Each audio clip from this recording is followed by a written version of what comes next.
Now, in this lecture, we'll answer on two questions.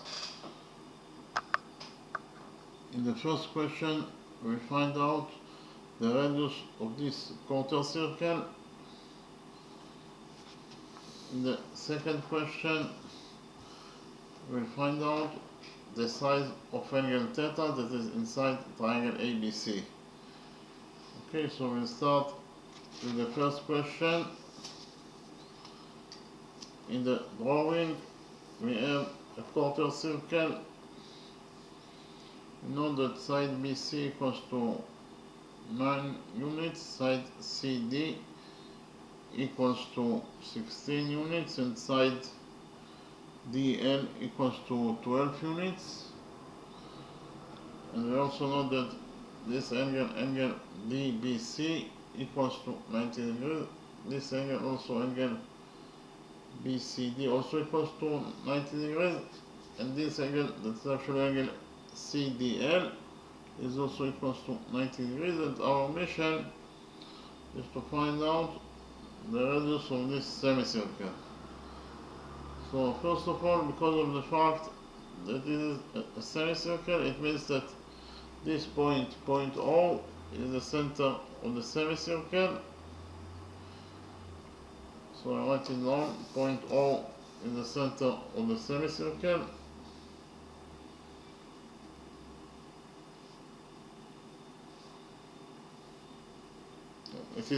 Point O is the center of the quarter circle, of course, it is a quarter circle. So point O is the center of the quarter circle.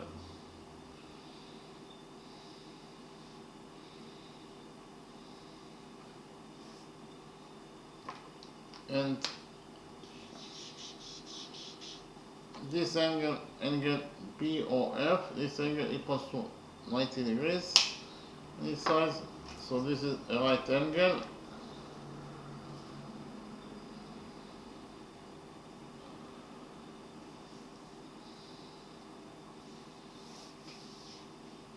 And here, line segment OF, this line segment OF, and line segment AO, or side OF and side AO, they are both the radii of this quarter circle. So here we write down that, so we define the radius of this quarter circle is capital R. Therefore AO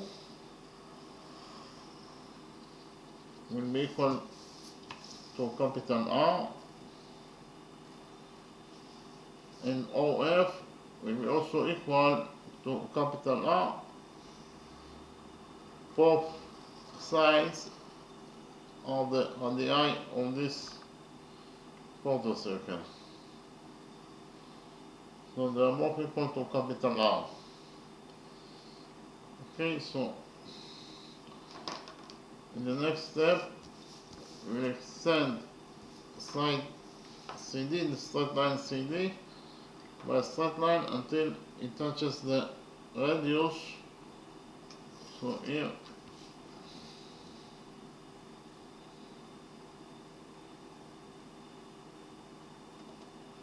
and we will define the touching point of the extended straight line CD and the radius OF as point M. Okay.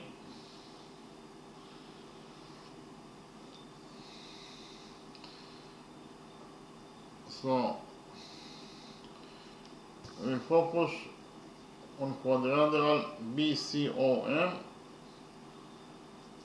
Inside quadrilateral BCOM, we have 1, 2, 3 right angles. I repeat again, inside this quadrilateral BCOM, we have 1, 2, 3 right angles. And so I write it down.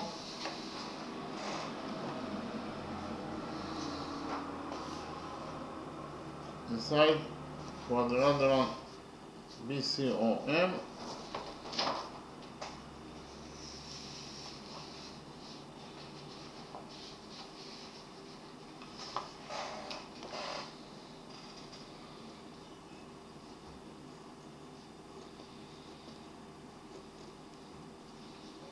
we have 3 right angles, and the sum of 3 right angles is 90 times 3 is 270 degrees, plus the size of the fourth angle, that is actually angle DMO, this angle. In total, the sum of those 4 angles must be equal to 360 degrees, according to the rule that the sum of the angles in any quadrilateral is equal to 360 degrees. Here we subtract 270 degrees from this equation, and we get that the missing angle, angle DMO, equals to 90 degrees in its size. So if I know that the missing angle, it is a right angle, so this angle equals to 90 degrees.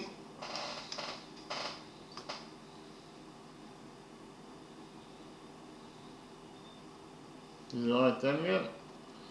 So actually we found out that inside quadrilateral BCOM,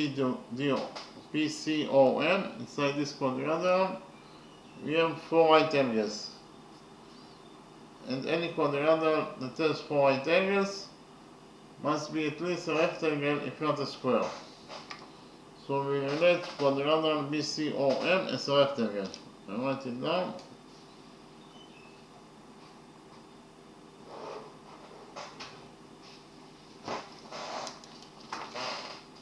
Quadrilateral BCOM is a rectangle because it has 4 right angles. Okay.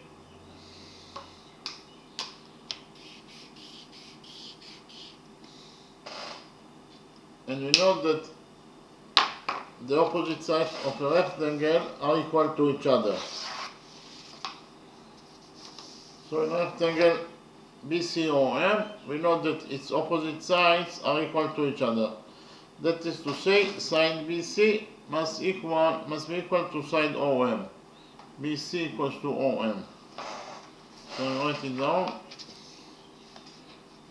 Side BC equals to side OM, according to the rule that the opposite sides of a rectangle are equal to each other.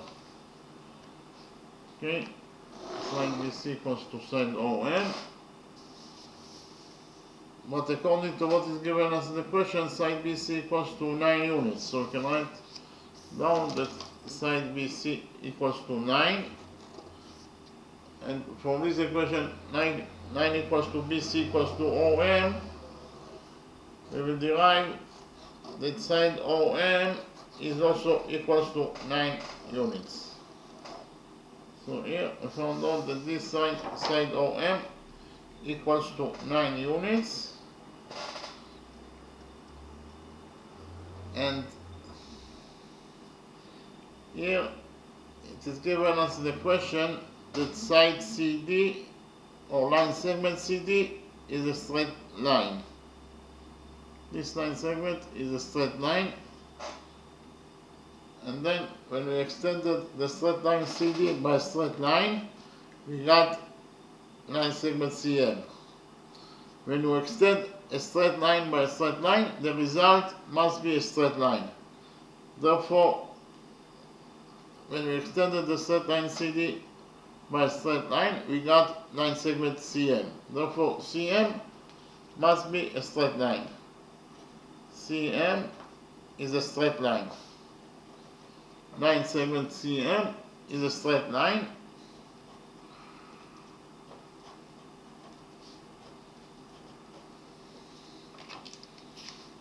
Okay, line segment CM is a straight line. And we actually have rule number 3 that states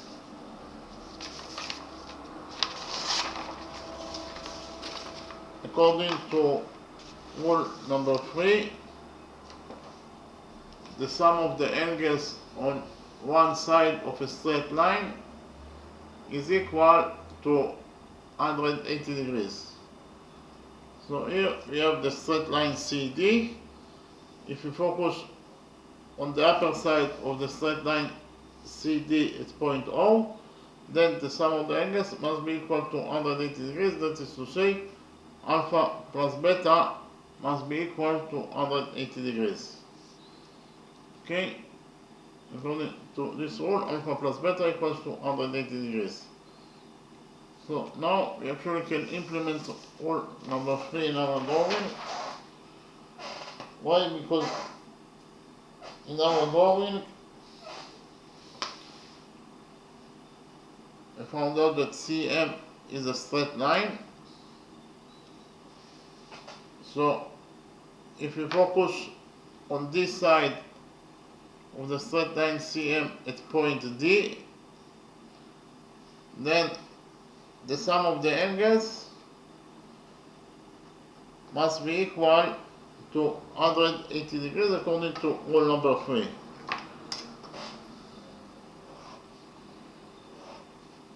So which angles we have at this side of the straight line CM at point D?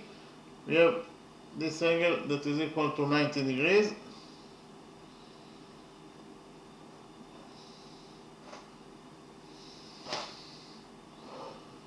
Plus this angle that is actually angle MDL. This angle is angle MDL.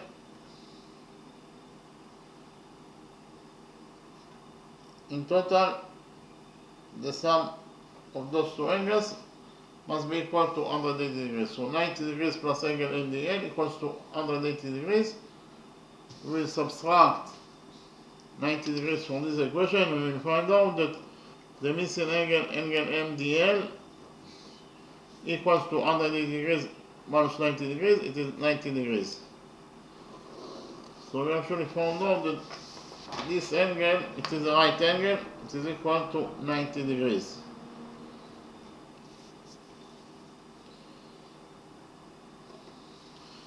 According to the same rule that the opposite sides of a rectangle, according to the same rule that the sum of the angles on one side of a straight line is equal to 180 degrees, here we have OF, line segment OF is the radius of the quarter circle. Okay, so you know that OF is the radius of the quarter circle. OF as the radius of the quarter circle must be a straight line. Therefore, we can conclude from it that OF is a straight line. OF is a straight line. Line segment OF is a straight line.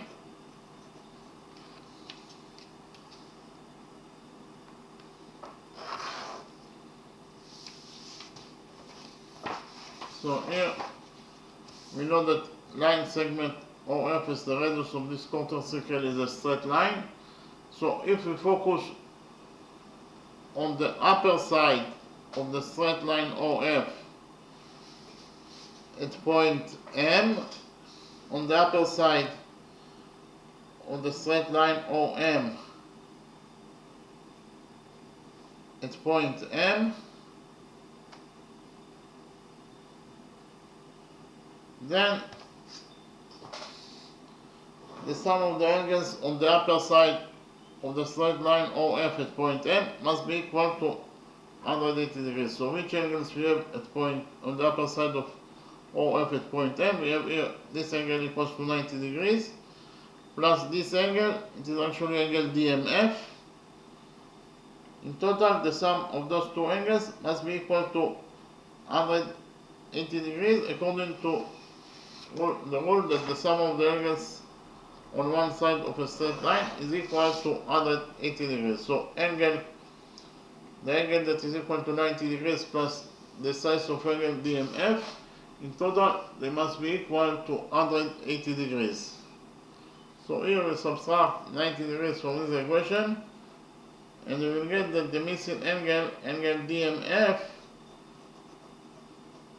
is equal to 180 degrees minus 90 degrees. It is equal to 90 degrees. So this angle, angle DMF, it is a right angle. It is equal to 90 degrees. So I will write it down. And for here that this angle, it is a right angle. It is equal to 90 degrees. So in the next step, we'll do a construction from point L. We'll draw perpendicular on the radius OF. I repeat again. From this point, point L, we'll draw perpendicular on the radius OF. Okay.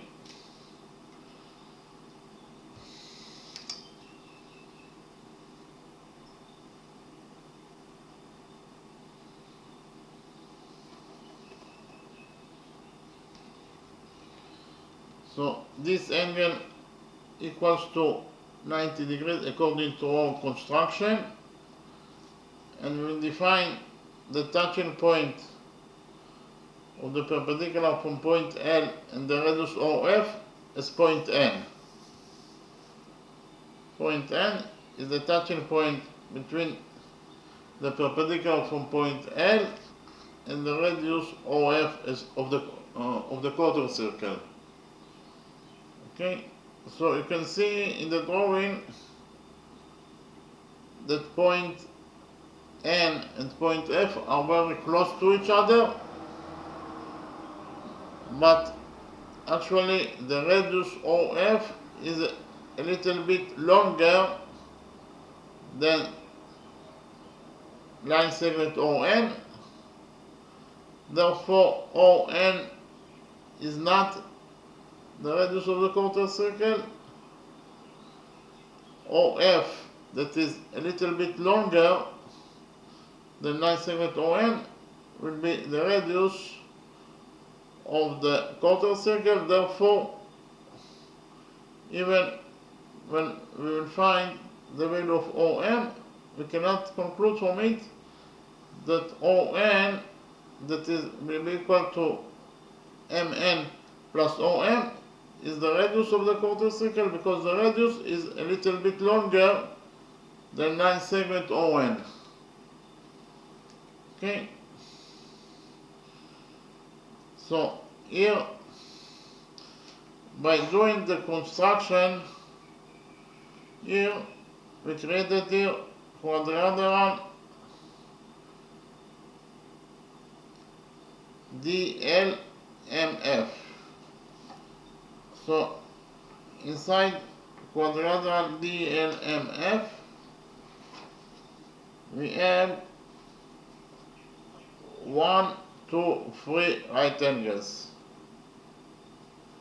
Okay, so I'll write it down. Inside quadrilateral DLMF,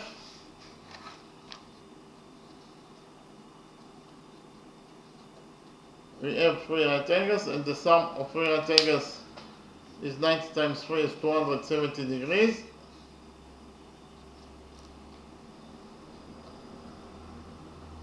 Plus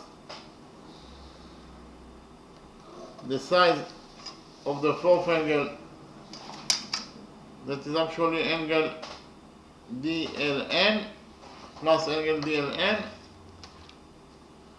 In total, the sum of those 4 angles, they must be equal to 360 degrees, according to the rule that the sum of the angles in any quadrilateral is equal to 360 degrees. Okay, so here we'll subtract 270 degrees from this equation, and we'll get that the missing angle, angle DLN, is equal to 360 degrees minus 270 degrees. It is equal to 90 degrees. So actually we found out that this angle, angle DLN, it is a right angle.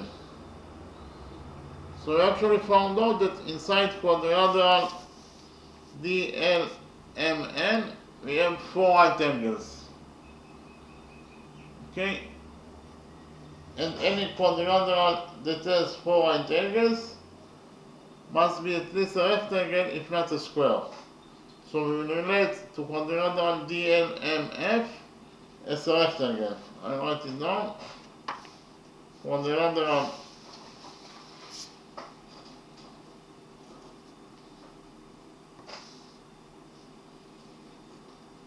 DLMF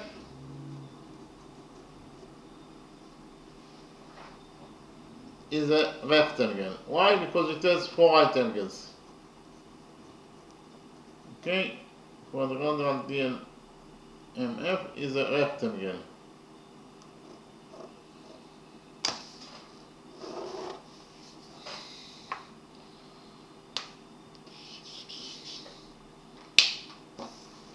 This quadrilateral is a rectangle, and we know that the opposite sides of a rectangle are equal to each other.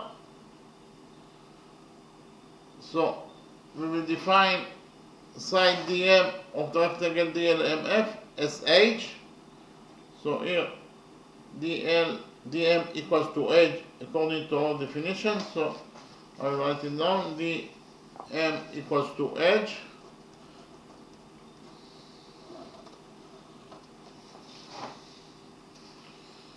And according to the rule that the opposite sides of a rectangle are equal to each other, so in rectangle DLMF, side DM must be equal to side LN.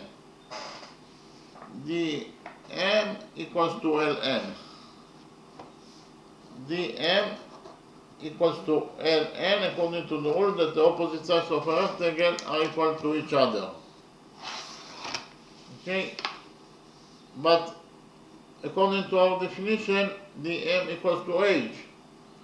Therefore, from this equation, H equals to DM equals to Ln, we will derive that Ln is also equals to H.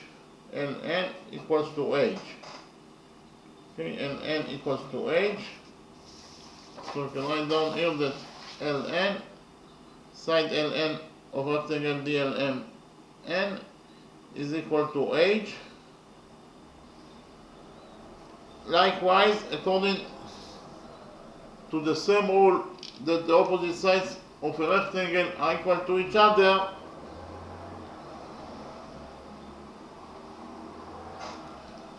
we'll get that in rectangle DLMN, side DL must be equal to side MN.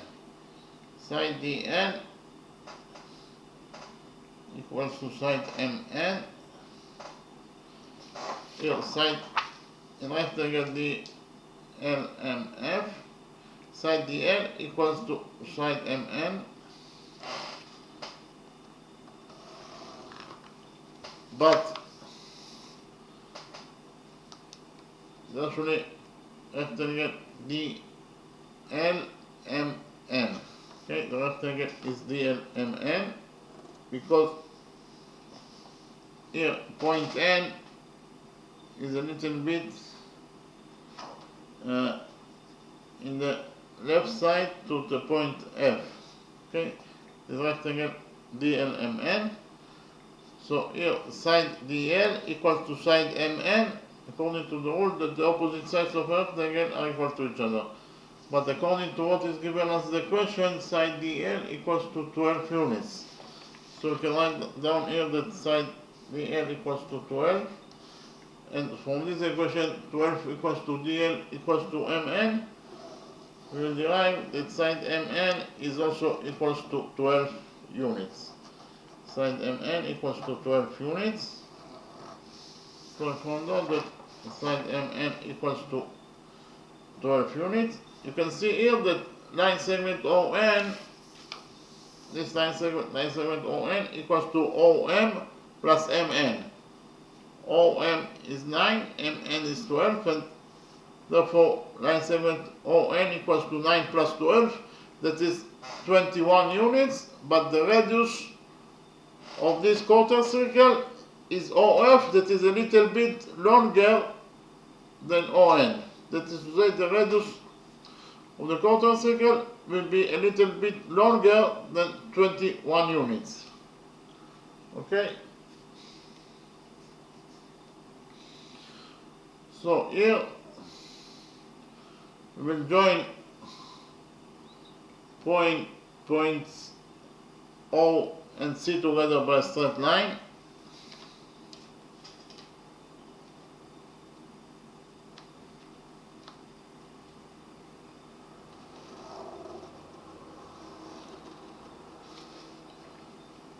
OC is the hypotenuse of the green right triangle OCM, but OC, it is also another thing. Here point O is the center of the quarter circle. Point C is the point of the quarter circle itself. That is to say, this is exactly the definition of a radius. That is to say, OC is the radius of this quarter circle that is equal to capital R according to our definition. So I found out that the hypotenuse OC of the green right triangle is equal to capital R, that is the radius of this quarter circle. So by finding out the value of the hypotenuse OC, we will find out the radius that we are looking for, that is the radius of this quarter circle. Okay, so now we will implement the Pythagoras theorem on the right green triangle OCM. So on the right green triangle OCM, by PT is abbreviation for Pythagoras theorem.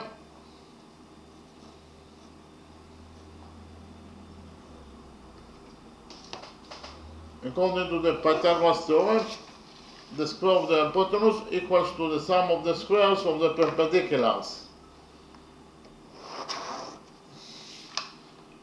The hypotenuse of the green right triangle OCM is OC, therefore the square of the hypotenuse is OC square, and it must be equal to the sum of the squares of the perpendiculars. That is to say, it must be equal to OM square plus CM square. Okay, I repeat again, according to the Pythagoras theorem in the right green triangle OCM, OC square must be equal to OM square plus CM square. So here we have already found out that the hypotenuse OC is the radius of the quarter circle that is equal to capital R. So if OC equals to capital R, then OC square equals to capital R square. And OM equals to 9 units, therefore OM square is 9 squared, that is 81, plus CM square. What is the value of CM? It is very easy to see from the drawing that CM equals to CD plus DM. Again, CM equals to CD plus DM. So CD equals to 16 units, DM equals to H. So in total, CM equals to 16 plus H. So CM equals to 16 plus H, therefore CM square equals to 16 plus H squared. So in conclusion, found out that according to equation number 1, R squared equals to 81 plus 16 plus H squared. So here we have one equation with two variables that are capital R and H. So we cannot solve one equation that has only two variables. Therefore, we must also create another equation. Okay. So here we will join points O and L together by a straight line. This is point L. We join points O and N together by a straight line.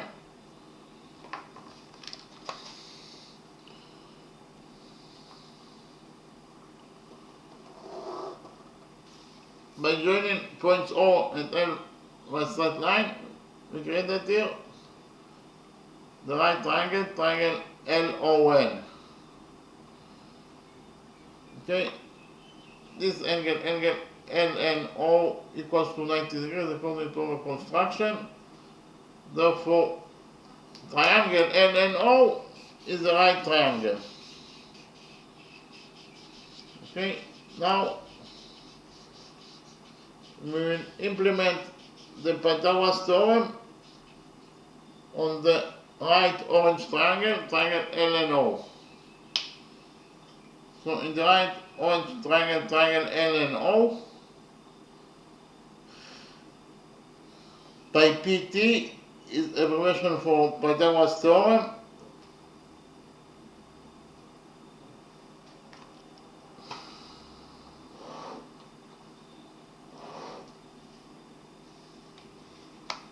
According to the Pythagoras theorem, the square of the hypotenuse equals to the sum of the squares of the perpendicular. So in the right orange triangle, triangle LNO, the hypotenuse is LO, therefore the square of the hypotenuse is LO squared, and it must be equal to the sum of the squares of the perpendiculars, that is to say it must be equal to LN squared plus OF squared plus ON squared, of course, ON squared. Here, this side is side ON.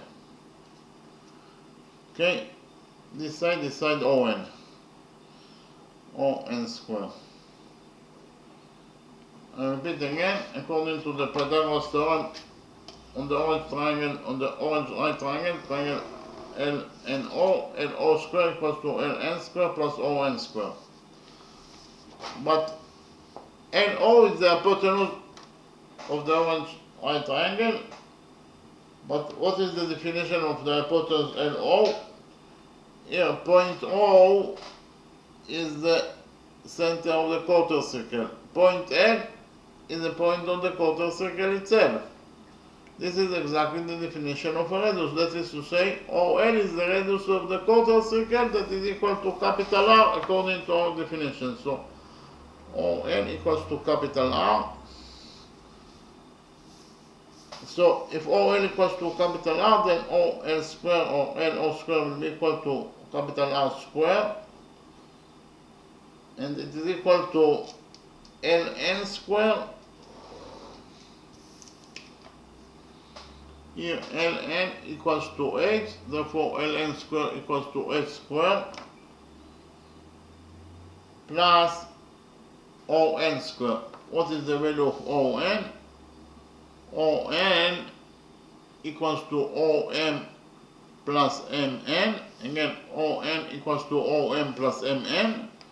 That is to say, On equals to Om, that is 9, plus Mn, that is 12.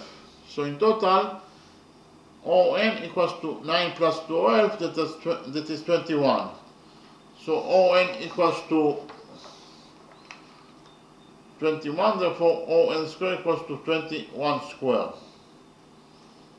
So here we found out that according to equation number 2, R squared equals to H squared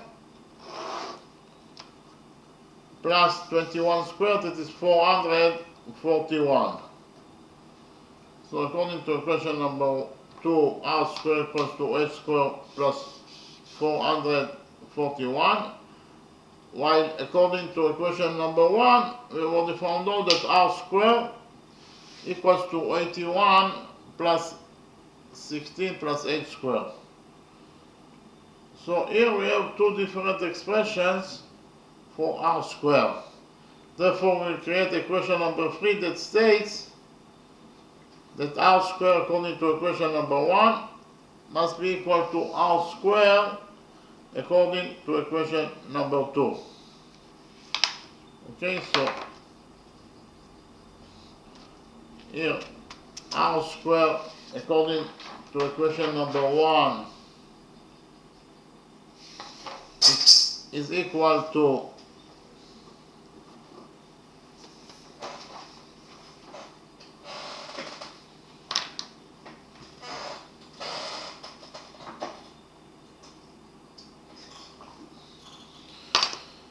repeat again, r squared according to equation number 1 is equal to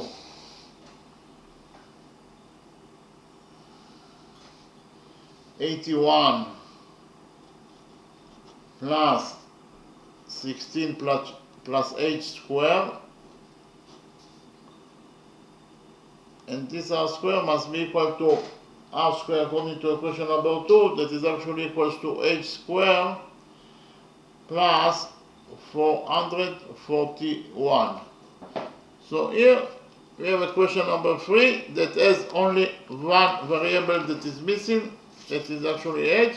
So by solving this equation, we will find out the value of h, and then we will put the value of h inside equation number 2, and in this way we'll find out the value of r, that is the value that we are looking for, that is the radius of the quarter circle. Okay, so here we find out the value of h in equation number 3. So here we have 81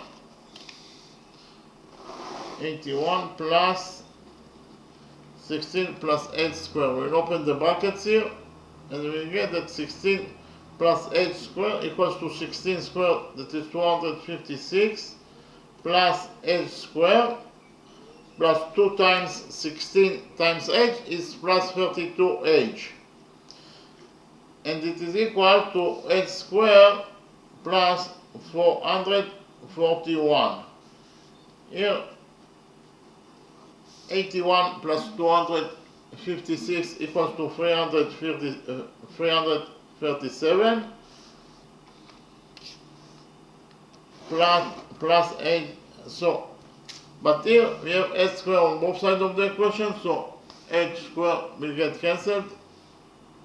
Okay, h squared will get cancelled. So here we have 337 plus 32h is equal to 441. Here we subtract 337 from this equation number 3, and we found out that according to equation number 3, 32h equals to 441 minus 337 is 104. So we found out that according to equation number 3, 32h equals to 104. Here we will divide this equation number 3 by 32, and we get that h equals to 104 over 32, that is equal to 3.25 units. So we found out that h equals to 3.25 units. Now we'll put the value of h in equation number 2. According to equation number 2, we found out that r squared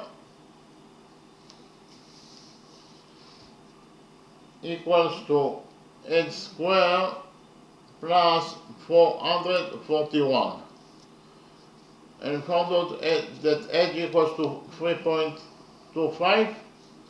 So according to equation number, so we'll put the value of h in equation number 2, and we'll get that here r squared equals to h squared. H equals to 3.25, therefore h squared will be equal to 3.25 squared, that is actually 10.5625 plus 441. Okay, so I actually found out that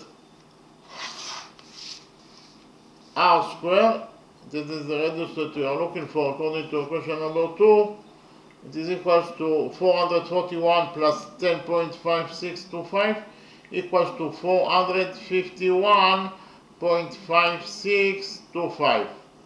So we found out that r squared equals to 451.5625. Here we'll take a root out of this equation and we get that the radius of the quarter circle that we are looking for, it is equal to the square root of 451.5625. Again, the radius of the quarter circle that we are looking for, it is equal to the square root of 451.5625, and the square root of 451.5625 equals to 21.25 units. I repeat again, we found out that the radius of the quarter circle, it is equal to 21.25 units, and as I already mentioned before, the radius of this quarter circle, it is a little bit greater than the length of line segment ON, that is equal to 9 plus 12, that is 21. So while the length of line segment ON is 21, then you see that the radius of this quarter circle, that is OF, it is a little bit greater than 21, it is 21.25 units. Okay, so we finished with the, here we can write down that R equals to 21.25 units. It is a little bit longer than 21. Okay, so we finished with the first question. In the next step I present to you the second question, and we'll solve the second question in two different methods.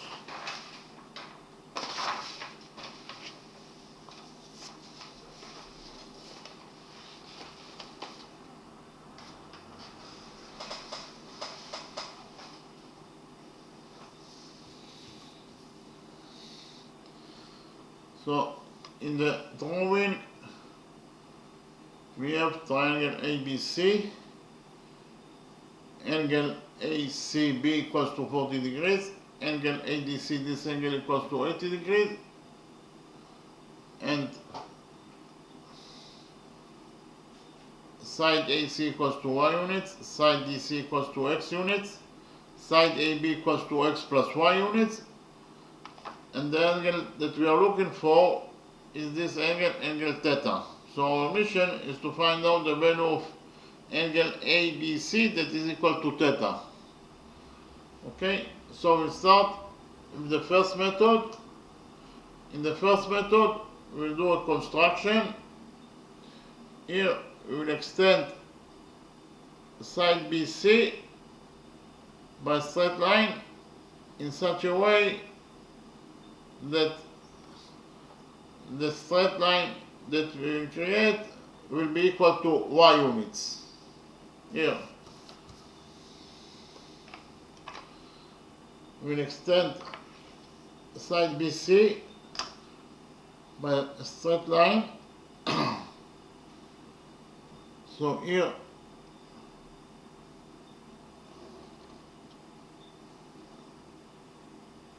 so we extended the straight line BC by a straight line in such a way that the line segment CE will be equal to Y units in its length. Okay, repeat again, we extended side BC by a straight line in such a way that line segment CE will be equal to Y units in its length. Then we join points A and E together by a straight line.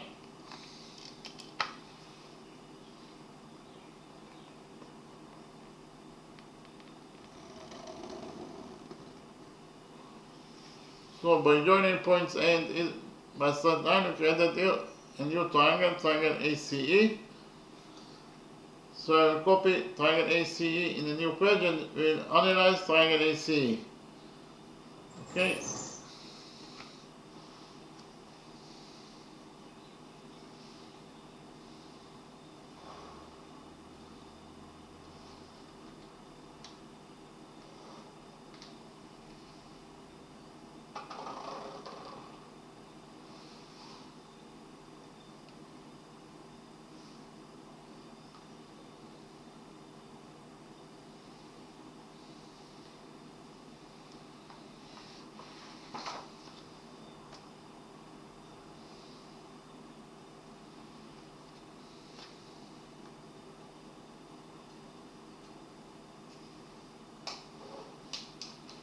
So this is triangle ACE that I copied from the original drawing.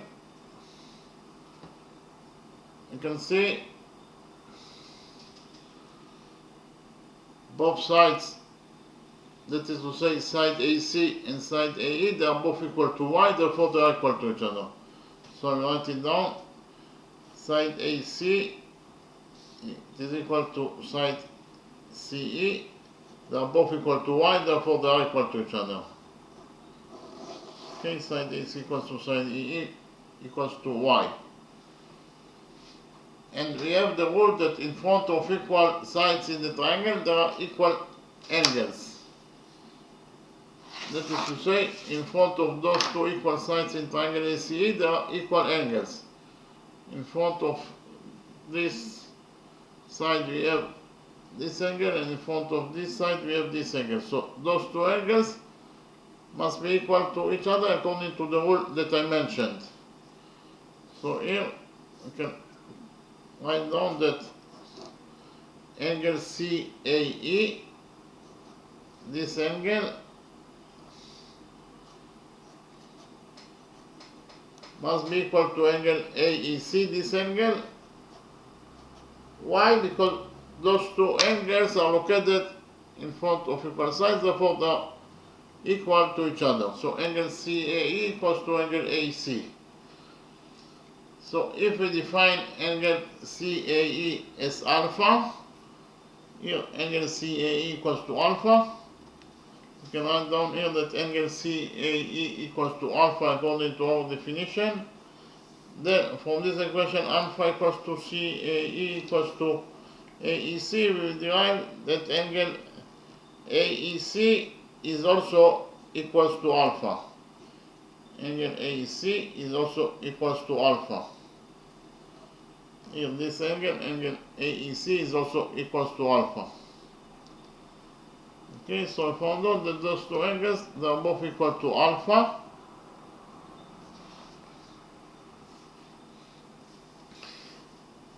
Here, this angle, that is actually angle ACD, is equal to 40 degrees.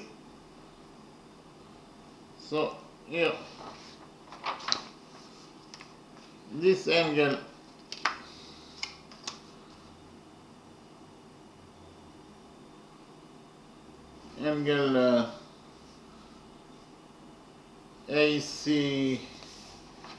ACB, you can also call it angle ACB, equals to 40 degrees.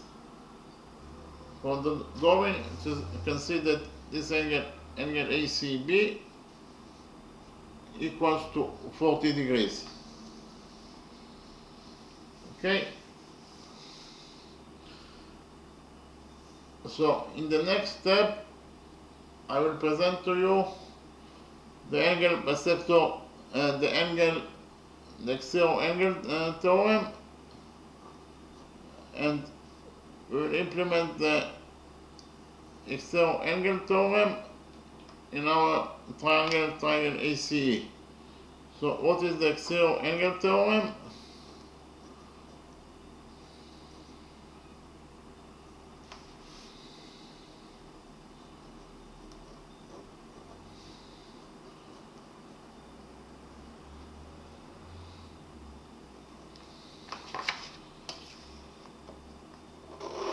The exterior angle theorem relates to a triangle. So here we have triangle ABC that could be any triangle. This is triangle ABC.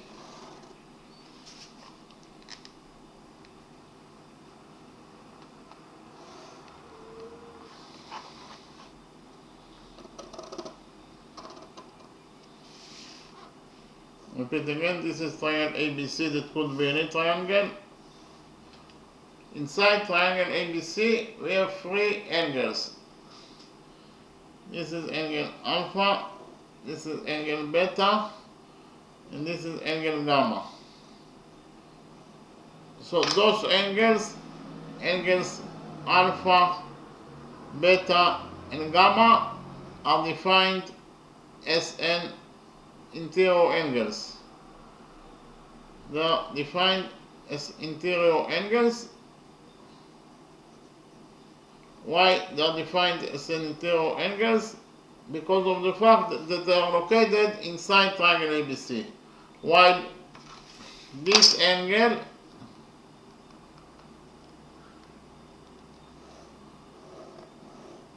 that I will call angle E is defined as an exterior angle.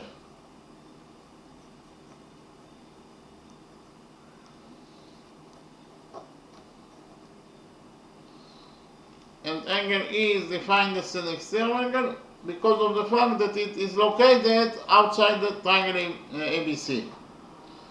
Okay, so repeat again, angles alpha, beta, and gamma are defined as interior angles, and this angle, angle E, is defined as an exterior angle. So according to the exterior angle theorem, the value of this angle, angle E, that is defined as an exterior angle, it is equal to the sum of the two interior angles that are not adjacent to it. Here, this angle, angle gamma, is adjacent to angle E. And the two other interior angles that are not adjacent to it are alpha and beta. And the sum of those two angles, alpha and beta, is alpha plus beta. So, the size of the exterior angle, angle E, is equal to alpha plus beta. Or in other words, the size of the exterior angle, angle E, is equal to the sum of the two interior angles that are not adjacent to it, and the two interior angles that are not adjacent to it are alpha and beta, and the sum of the two interior angles, alpha and beta, is alpha plus beta. So the size of the exterior angle, angle E, is equal to alpha plus beta according to the exterior angle theorem. Okay, so now we can implement the exterior angle theorem in our triangle ACE. In triangle ACE, we have those two angles that are defined as an interior angles. One, this angle that is actually angle ACB. Angle ACB is defined as an exterior angle, and the size of the exterior angle, angle ACB, must be equal to the sum of the two interior angles that are not adjacent to it. And the sum of the two interior angles that are not adjacent to it is actually alpha plus alpha. So angle ACB equals to alpha plus alpha. Angle ACB equals to alpha plus alpha. And we know that angle ACB equals to 40 degrees. So 40 degrees equals to alpha plus alpha. So according to the exterior angle theorem, we found out that alpha plus alpha equals to 40 degrees. That is to say, alpha plus alpha is 2 alpha. 2 alpha equals to 40 degrees. We divide this equation by 2 and we get that angle alpha equals to 40 degrees over 2 is 20 degrees. So we found out that those two angles, they are both equal to 20 degrees. Okay, they are equal to 20 degrees. So here, in triangle, this triangle, angle AEC, this angle equals to 20 degrees, according to what we already found out just right now. And this angle, angle EAC, it is also equals to 20 degrees. Okay. So here, if we'll focus on triangle ADC, in this triangle ADC, we have one angle that is equal to 80 degrees. This angle equals to 40 degrees. 80 degrees plus 40 degrees is 120 degrees. So we have inside triangle ADC two angles that the sum of them is 120 degrees. So the third angle must be equal to 60 degrees in order to complete the sum of the angles in triangle ADC to 180 degrees. This angle must be equal to 60 degrees. Okay, so in the next step I will copy triangle ADC in a new page, and we will analyze this triangle ADE. I will copy triangle ADE, and we will analyze triangle ADE. Okay, so here we have ADE. Here, this angle DAE equals to 60 degrees plus 20 degrees, that is 80 degrees.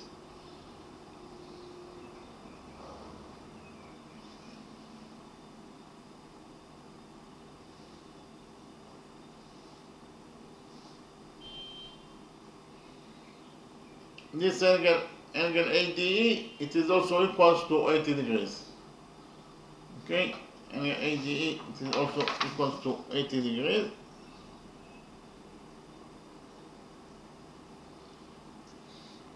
So this is triangle ADE that I copied from the original drawing.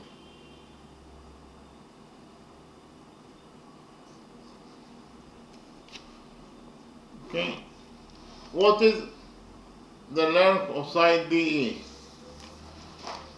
From the drawing, it is very easy to see that DE equals to DC plus CE.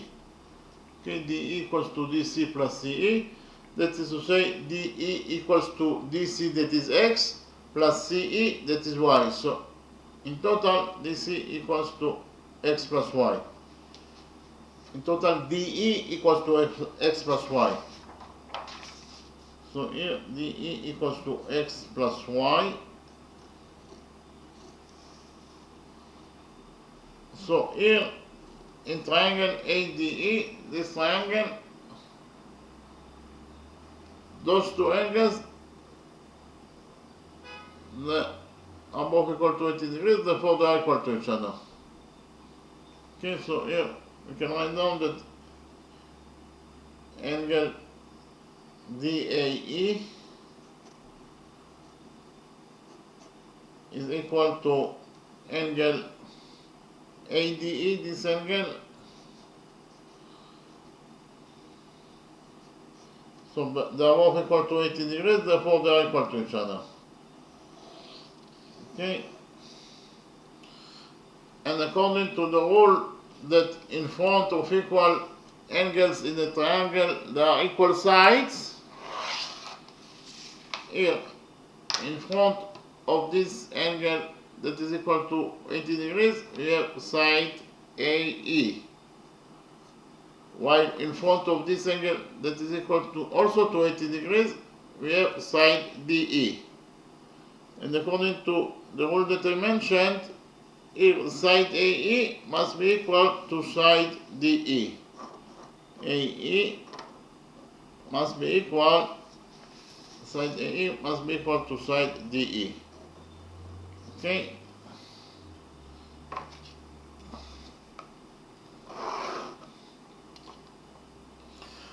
But we just right now found out that side DE equals to X plus Y. So we can write here that DE equals to X plus Y. And from this equation, AE equals to DE equals to X plus Y, we will derive that side AE is also equals to X plus Y. Side AE is also equals to X plus Y. Here side AE equals to X plus Y.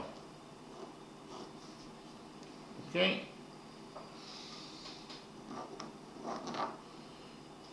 In the next step, I'll copy the big triangle ABE here in this page, and we'll analyze triangle ABE.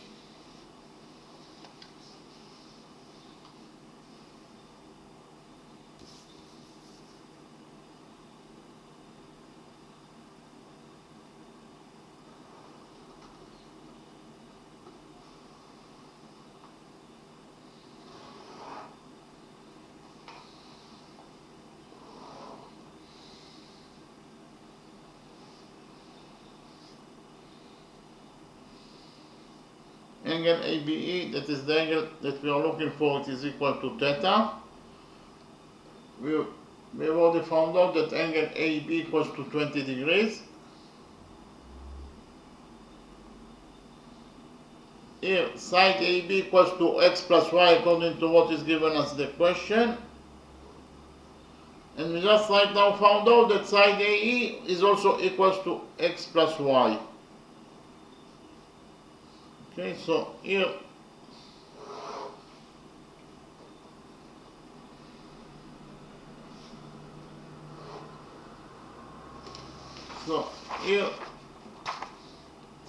this is triangle ABE that I copied from the original drawing. Both sides, AB and AE, they are both equal to x plus y, therefore they are equal to each other. Here I can write down that side AB equals to side AE. They are both equal to x plus y, therefore they are equal to each other. So actually, you can say that triangle ABE is an isosceles triangle. Why? Because it has two sides that are equal to each other. So triangle ABE is an isosceles triangle. And according to the rule that in front of equal sides in the triangle there are equal angles. So here in front of side AE we have angle theta. In front of side AB we have angle that is equal to 20 degrees. So those two angles are located in front of equal sides and therefore they are equal to each other. Okay, according to the rule that I mentioned that in front of equal sides there are equal angles, those two angles must be equal to each other. Why? Because they are located in front of equal sides. So we found out that angle theta equals to 20 degrees. And that is the answer to the question, that the side of angle theta is 20 degrees. Okay, so we finished with the first method. In the next step, I present to you the second method.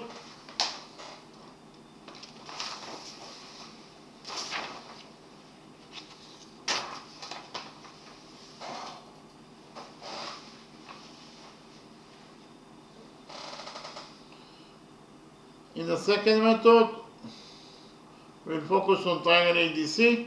In triangle ADC, we have two angles, that one of them is 80 degrees, the other one is 40 degrees. In total, the sum of those two angles, 80 degrees plus 40 degrees, is 120 degrees. Therefore, the third angle must be equal to 60 degrees. In order to complete the sum of the angles in triangle ADC to 180 degrees, this angle must be equal to 60 degrees. 120 degrees plus 60 degrees is 180 degrees. So here we define side AD as A.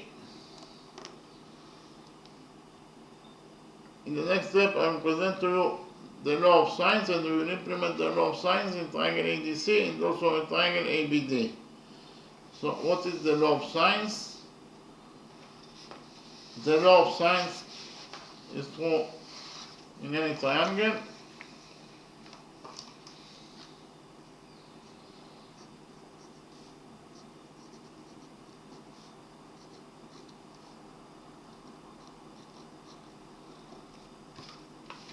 So I write down that in any triangle,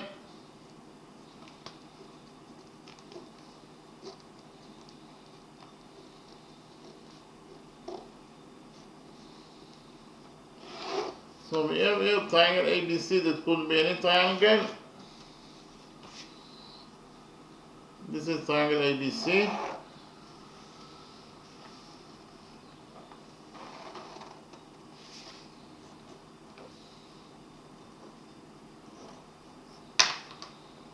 Side BC equals to A units in its length. Side AC equals to B units in its length. And side AB equals to C units in its length. Then, according to the law of sines, we get here that A over sine A, here capital A is the size of this angle, angle BAC. The size of this angle, it is equal to B over sine B. Here capital B is the size of this angle, that is actually angle ABC, and it is equal to C over capital C. C over sinus C. C over sinus C. And capital C is the size of this angle, it is actually angle ACB. Okay, so A over sine A equals to B over sine B equals to C over sine C. Here A, B and C, small a, B and C, the length of the sides of triangle ABC. The lengths of the sides of triangle ABC. Now we will implement the law of sines in triangle ADC. So here in triangle ADC,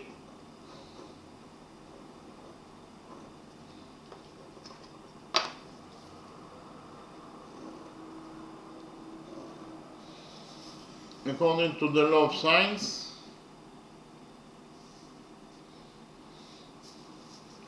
we will get that this triangle ADC, according to the law of sines,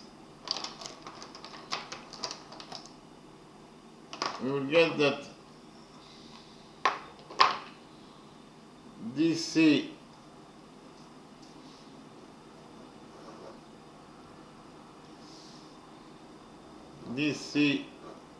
over sinus 60 degrees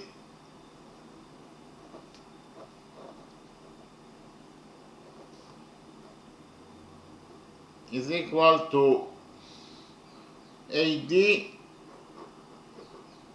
over sinus 40 degrees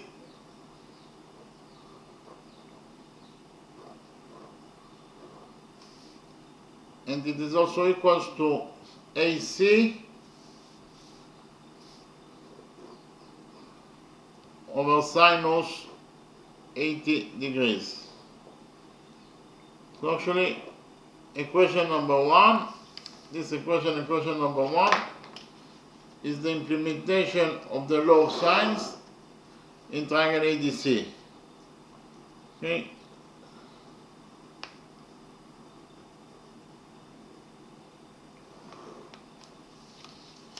So according to equation number 1,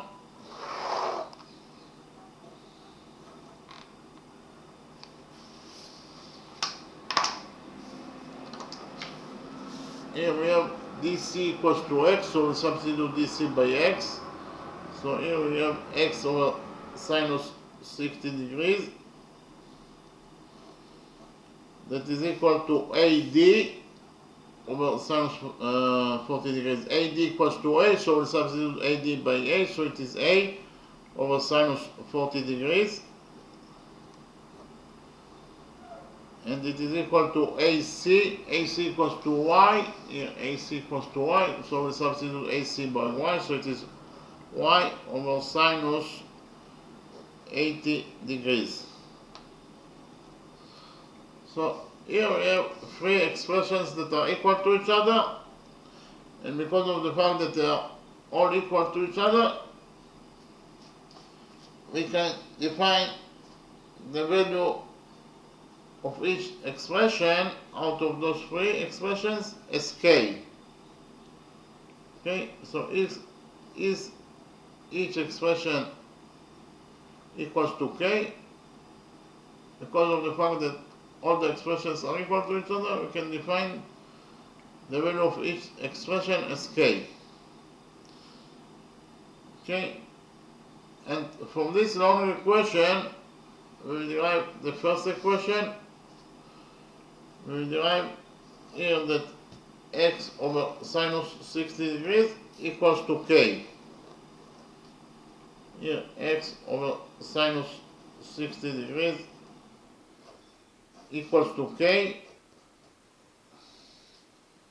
Here we'll multiply this equation number 1, by sinus 60 degrees, and we'll get that according to equation number 1, x equals to K times sinus 60 degrees.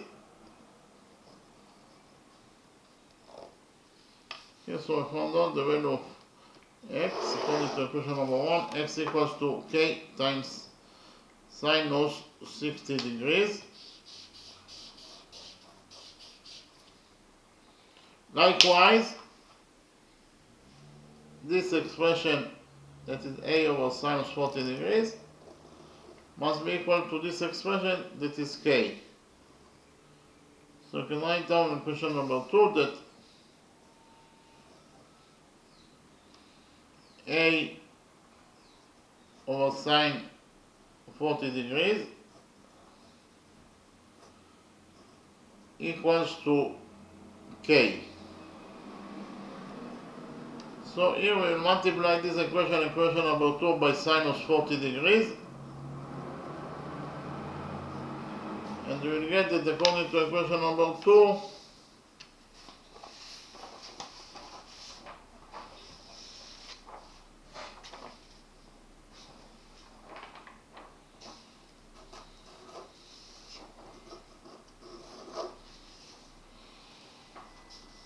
according to equation number 2,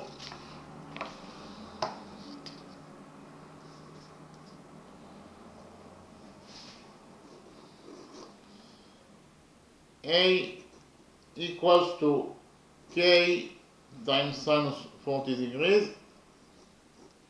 So I found out the value of a also.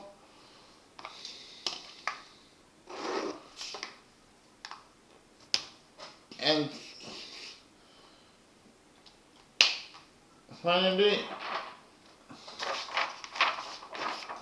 according to this long equation, this expression, it is also equals to k. So you can write down equation number 3 that states that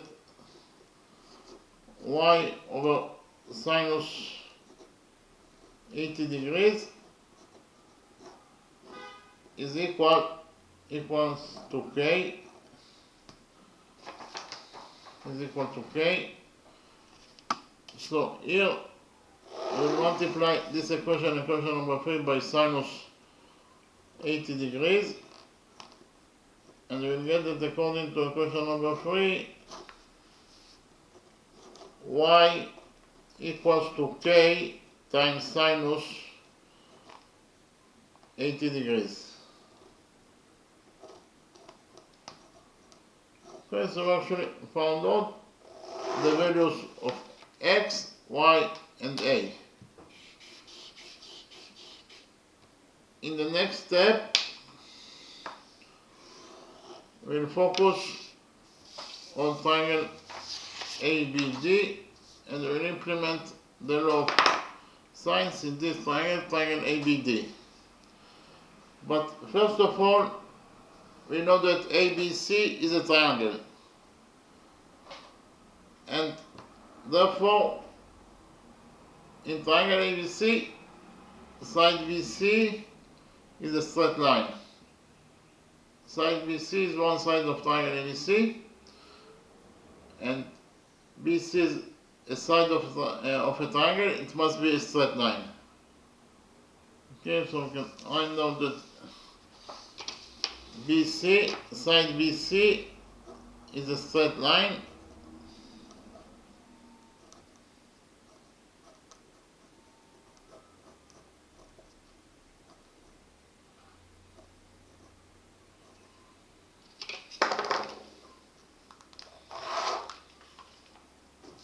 so here side BC is a straight line. So if we focus on the upper side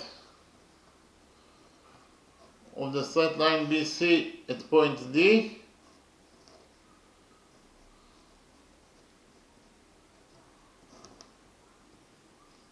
on the upper side of the straight line BC at point D, then according to rule number 3, the sum of the angles on one side of a straight line is equal to 180 degrees. So each angle we have at the upper side of BC at point D, we have this angle that is equal to 80 degrees, plus the missing angle that is angle ADB. In total, the sum of those two angles, they must be equal to 180 degrees.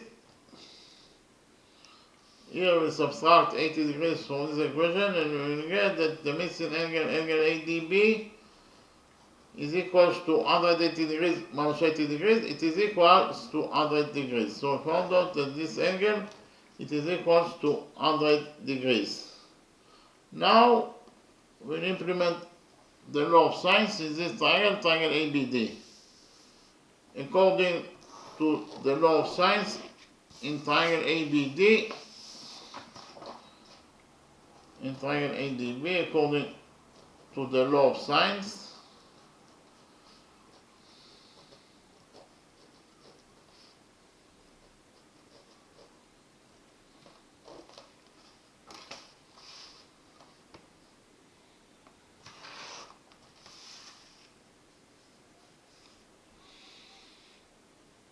AB over sinus 100 degrees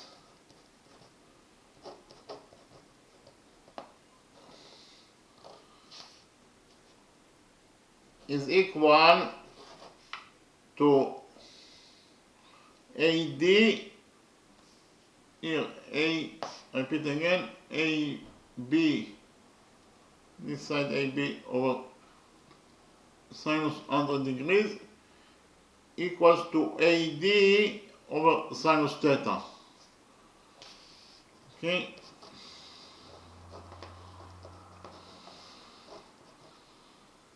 Repeat again that equation number 2 is the implementation of the law of sines in triangle ADB.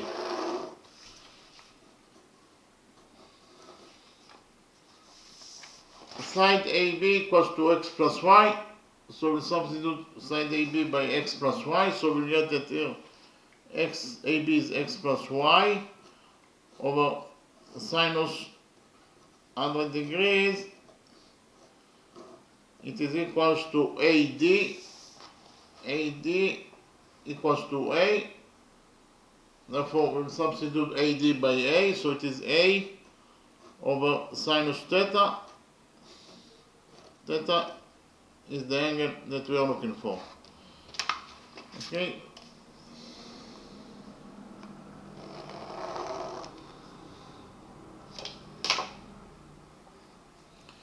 So here we substitute x by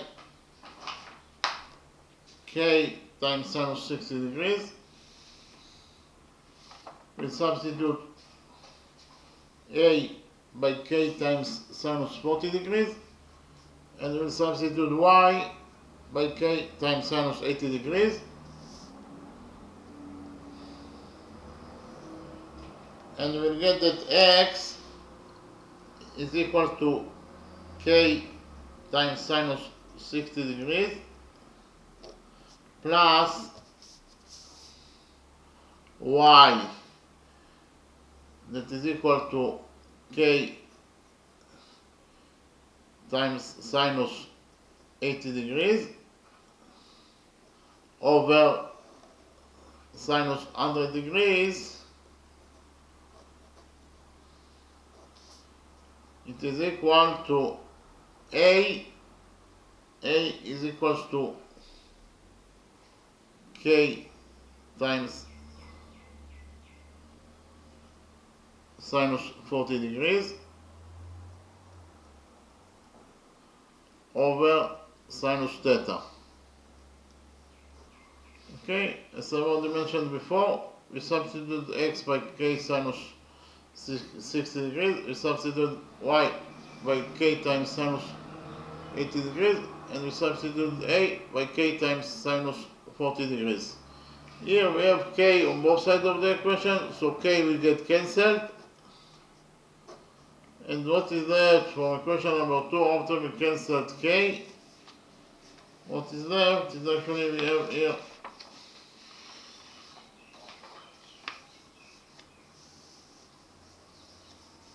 according to equation number 2,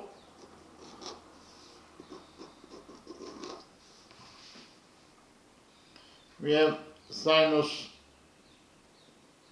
80 degrees plus sinus 60 degrees over sinus 100 degrees. It is equal to sinus 40 degrees over sinus theta. Okay, this is equation number 2. Here we'll cross multiply equation number 2.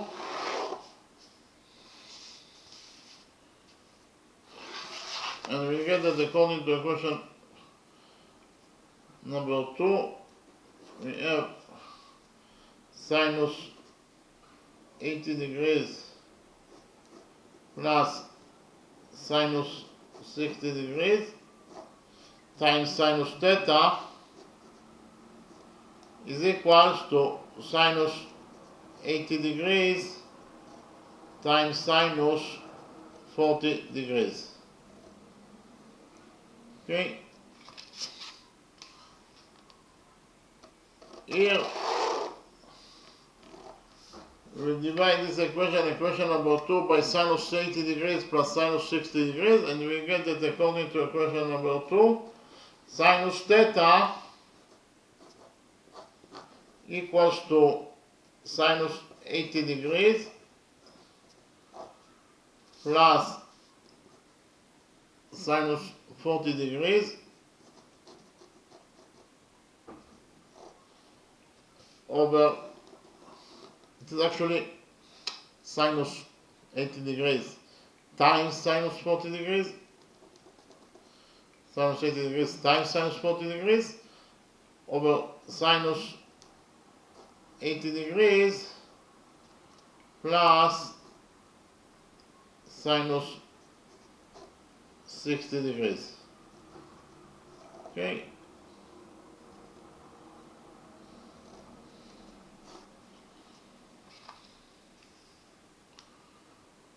Here we cross multiply this equation number 2, so here we have sinus 100 degrees times sinus 40 degrees. It is not 80 degrees, but it is sinus 100 degrees.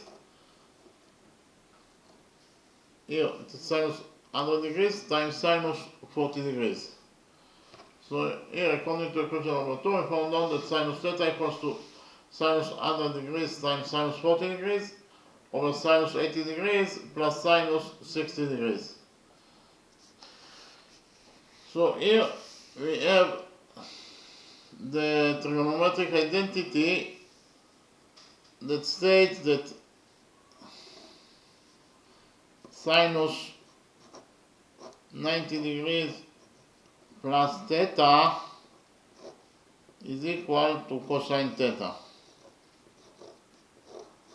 Okay, so according to this trigonometric identity,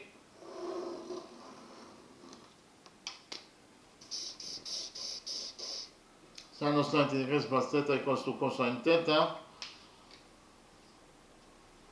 We know that sinus 100 degrees, it is equals to sinus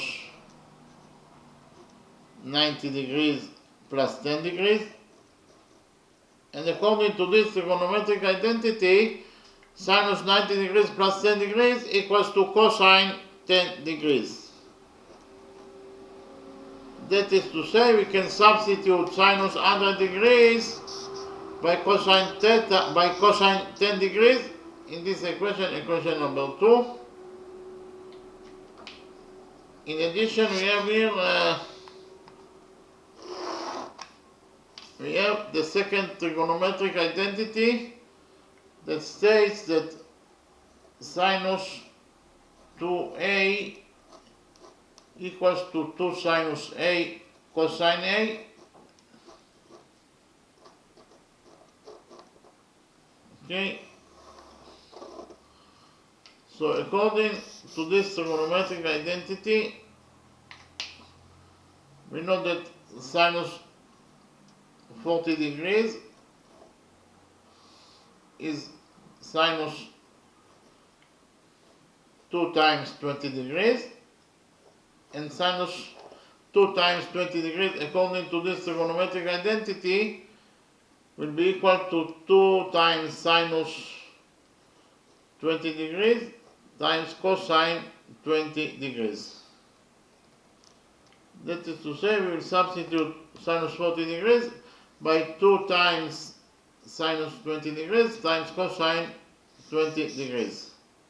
Okay, so we will do it now. We'll substitute the two expressions with each other. So according to equation number 2, we will get that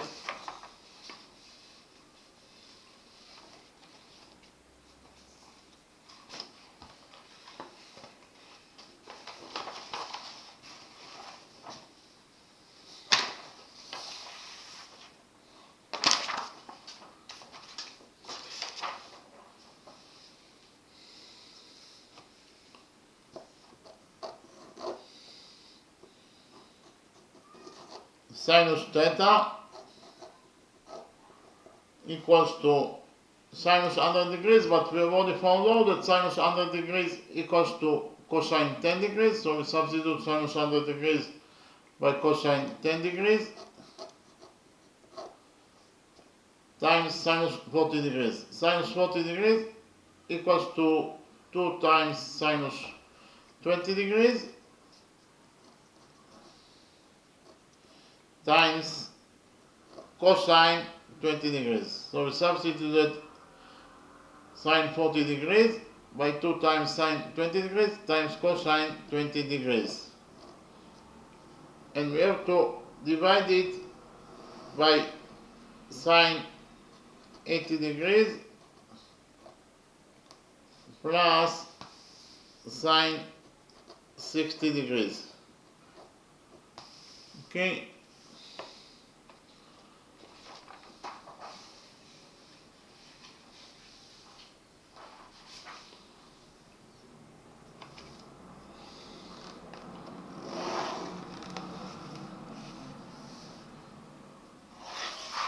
And finally, we will use the third trigonometric identity that states that sinus d plus sinus c is equal to 2 times sinus d plus c over 2 times cosine d minus c over 2. Okay, we will use this trigonometric identity for sinus 80 degrees plus sinus 60 degrees. According to this trigonometric identity, sinus 80 degrees plus sinus 60 degrees will be equal to 2 times sine d plus c over 2 is 80 degrees plus 60 degrees is 140 degrees, and 140 degrees over 2 is 70 degrees. So it is 2 times sinus 70 degrees times cosine d minus c over 2. D is 80, C is 60, so 80 minus 60 is 20, and 20 over 2 is 10.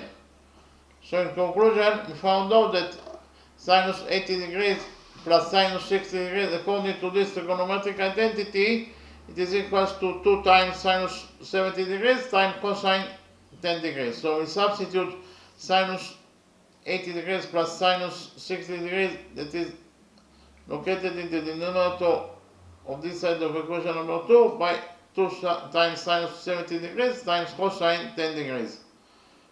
We will do it now and we will get that according to equation number 2, sinus theta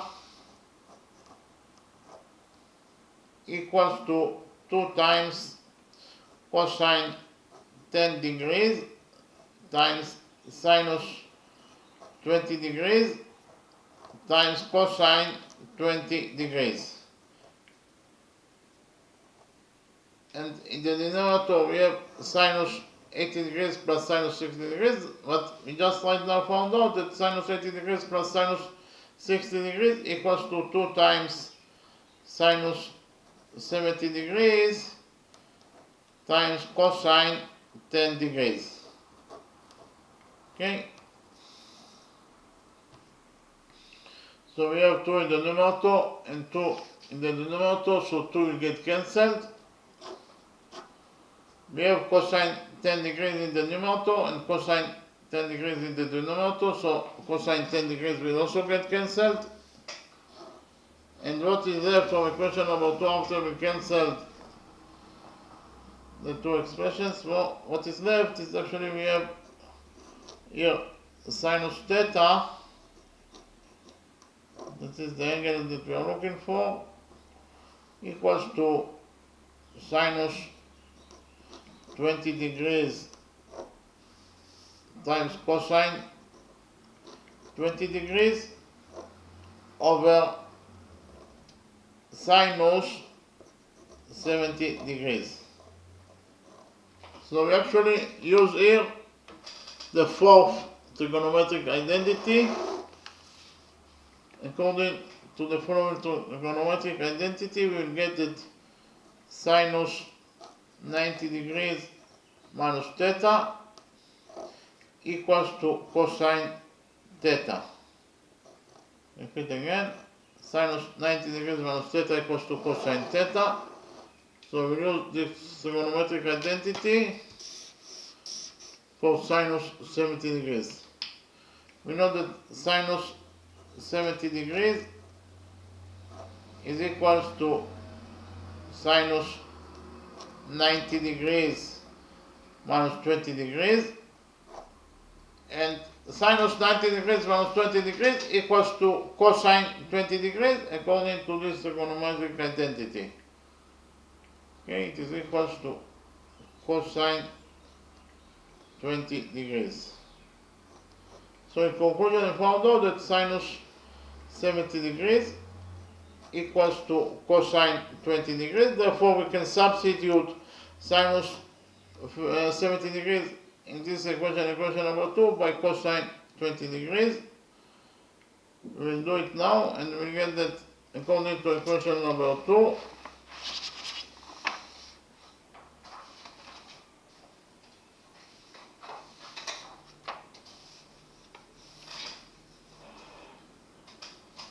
We found out that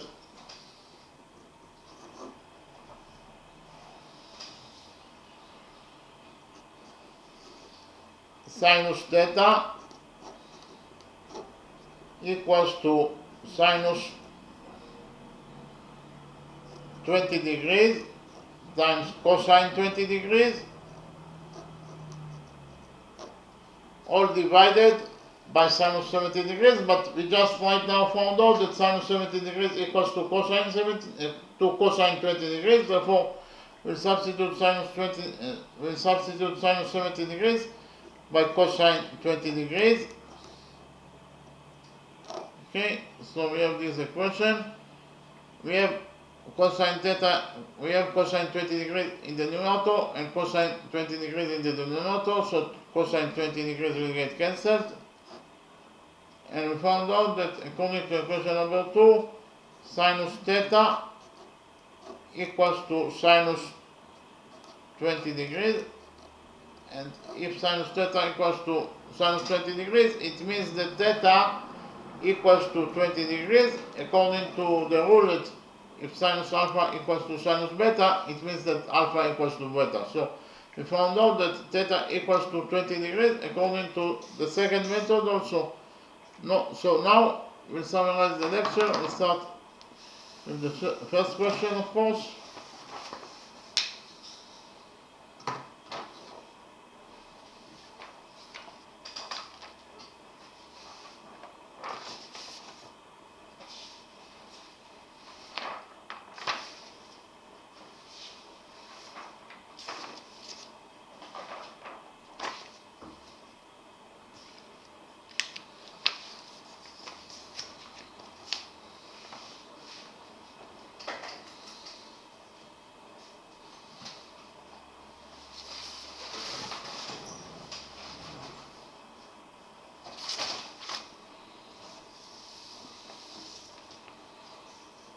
So in the drawing we have a quarter circle. We know that line segment BC equals to 9 units, line segment CD equals to 16 units, line segment DL equals to 12 units.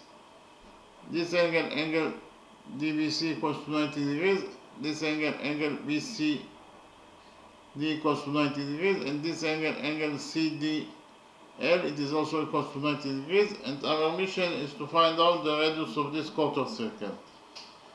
Okay, so first of all, because of the fact that this is a quarter circle, it means that point O is the center of the quarter circle. It also means that this angle BOF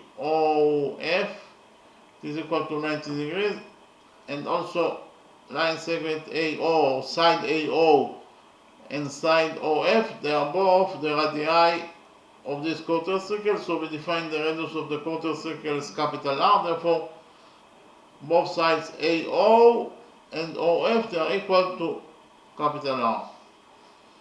Okay, because they are the radii of the quarter circle that is equal to capital R. Okay, so in the next step we extended the straight line CD by a straight line until it touches the radius OF at point M. Point M is the touching point between the extended CD and the radius OF. So here, by doing this construction, we created here quadrilateral BCOM. Inside quadrilateral BCOM, we have 1, 2, 3 right angles. Repeat again, inside quadrilateral BCOM, we have 1, 2, 3 right angles. Okay, and the sum of 3 right angles is 90 times 3 is 270 degrees, plus the side of the fourth angle, that is actually angle DMO. Here this angle is angle DMO. Here this angle is angle DMO. This angle is angle DMO. It is the fourth angle. In total, the sum of the four angles, they must be equal to 360 degrees, according to the rule that the sum of the angles in any quadrilateral is equal to 360 degrees. Here we subtracted 270 degrees from this equation and found out that the missing angle DMO equals to 90 degrees. So this angle DMO equals to 90 degrees. So we actually found out that inside quadrilateral BCOM, this quadrilateral, we have 4 right angles. And any quadrilateral that has 4 right angles must be at least a rectangle, if not a square. So we relate to quadrilateral BCOM as a rectangle. Why? Because it has 4 right angles. Okay? And we also note that the opposite sides of a rectangle are equal to each other. That is to say, in rectangle BCOM, side BC must be equal to side OM. Side BC equals to side OM, according to the rule that the opposite sides of a rectangle are equal to each other. But it is given us in the question that side BC equals to 9 units here. So we can write here that side BC equals to 9 units, and from this equation 9 equals to BC equals to OM, we will derive that side OM is also equals to 9 units. Here side OM equals to 9 units. Okay, then here it is given us the question that CD is a straight line. CD is a straight line, and we did a construction here. We extended the straight line CD by a straight line, and when you extend a straight line by a straight line, the result must be a straight line. So the result is CM.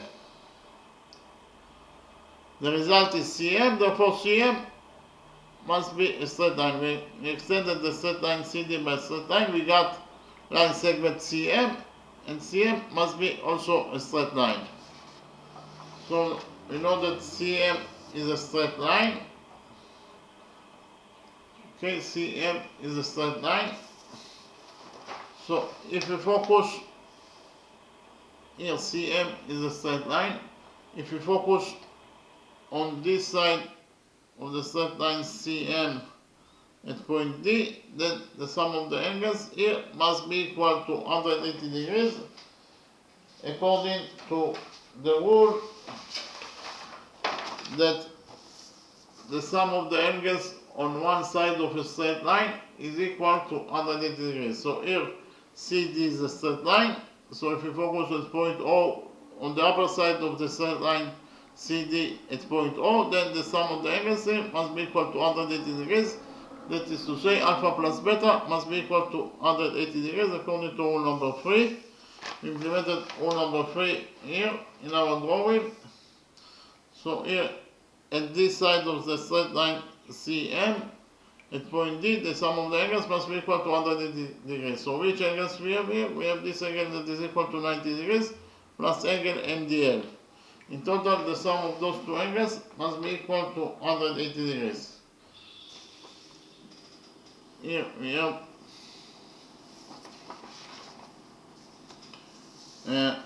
90 degrees plus angle MDL. In total, they must be equal to 180 degrees.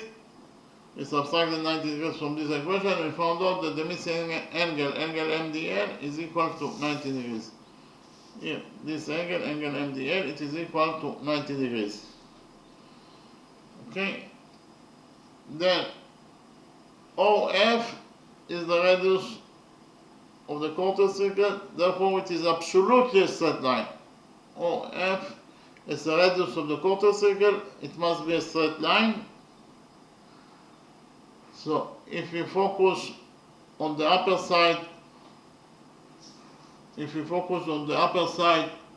of the straight line OF at point M, then according to rule number 3, the sum of the angles here must be equal to 180 degrees. So which angles we have on the upper side of OF at point M? We have here this angle that is equal to 90 degrees plus angle DMN or DMF.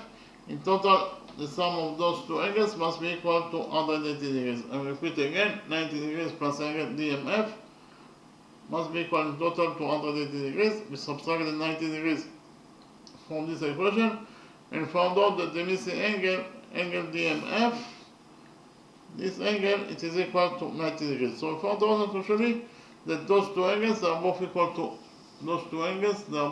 to 90 degrees. In the next step, we did a construction from point L. We drew perpendicular on the radius OF. Repeat again, from point L, we drew a perpendicular on the radius OF. Okay, and we defined the touching point of the perpendicular from point L and OF as N. N is the touching point of the perpendicular from point L and OF. Okay, so actually this angle equals to 90 degrees according to our construction, because we do a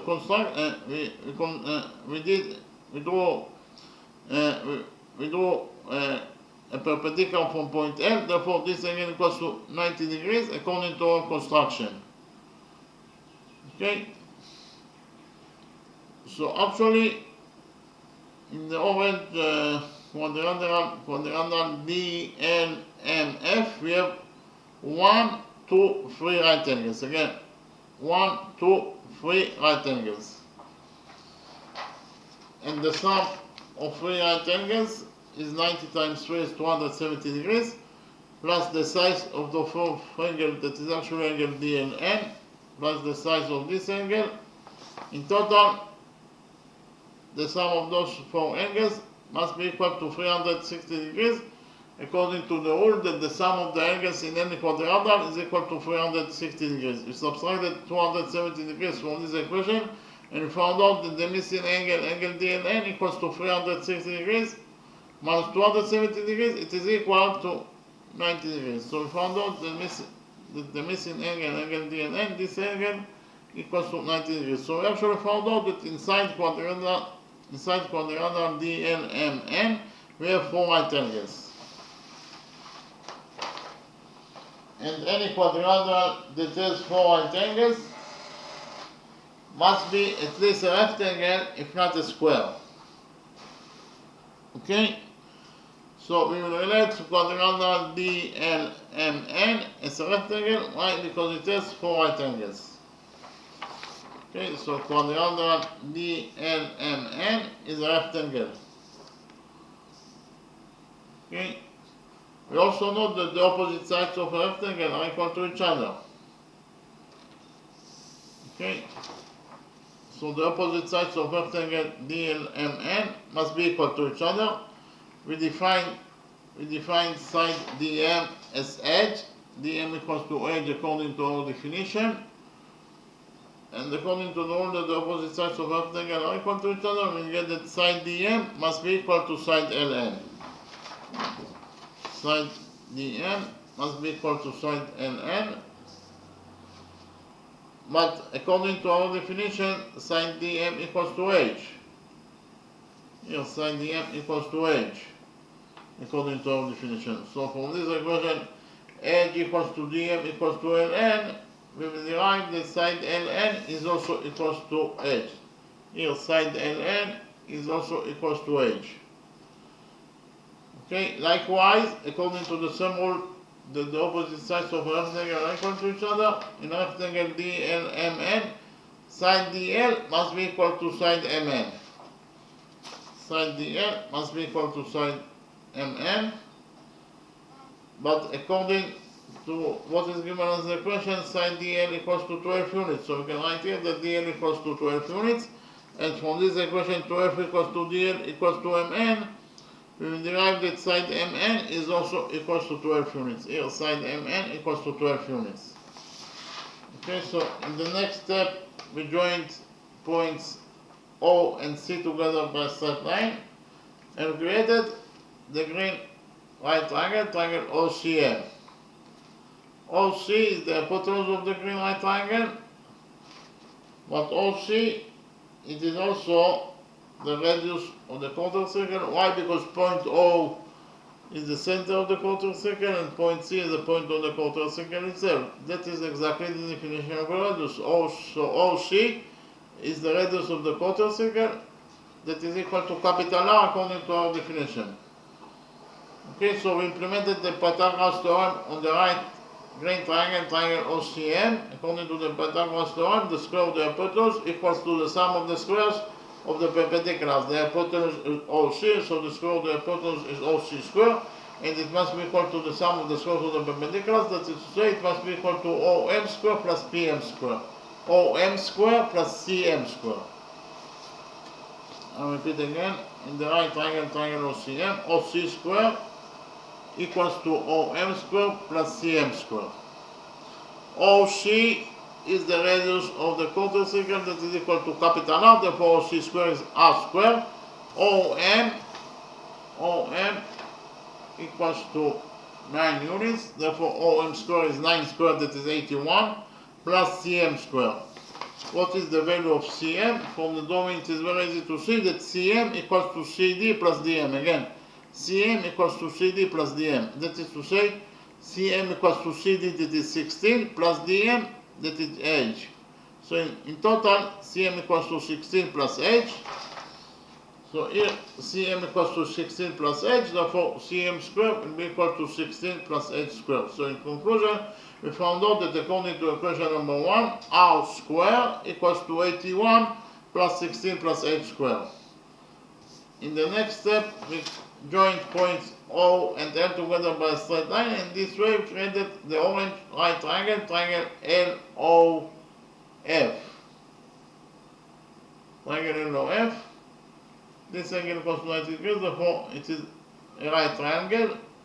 Point O is the center of the quarter circle. Point L is a point of the quarter circle itself. This is exactly the definition of a radius. That is to say, OL is the radius of the quarter circle that is equal to capital R according to our definition. So we implemented the Pythagoras theorem on the orange right triangle OLN. According to the Pythagoras theorem, the square of the hypotenuse equals to the sum of the squares of the perpendiculars. The hypotenuse is OL, therefore OL square will be equal to LN square plus NO square. I repeat again, in the orange right triangle OLN, LO square equals to LN square plus ON square.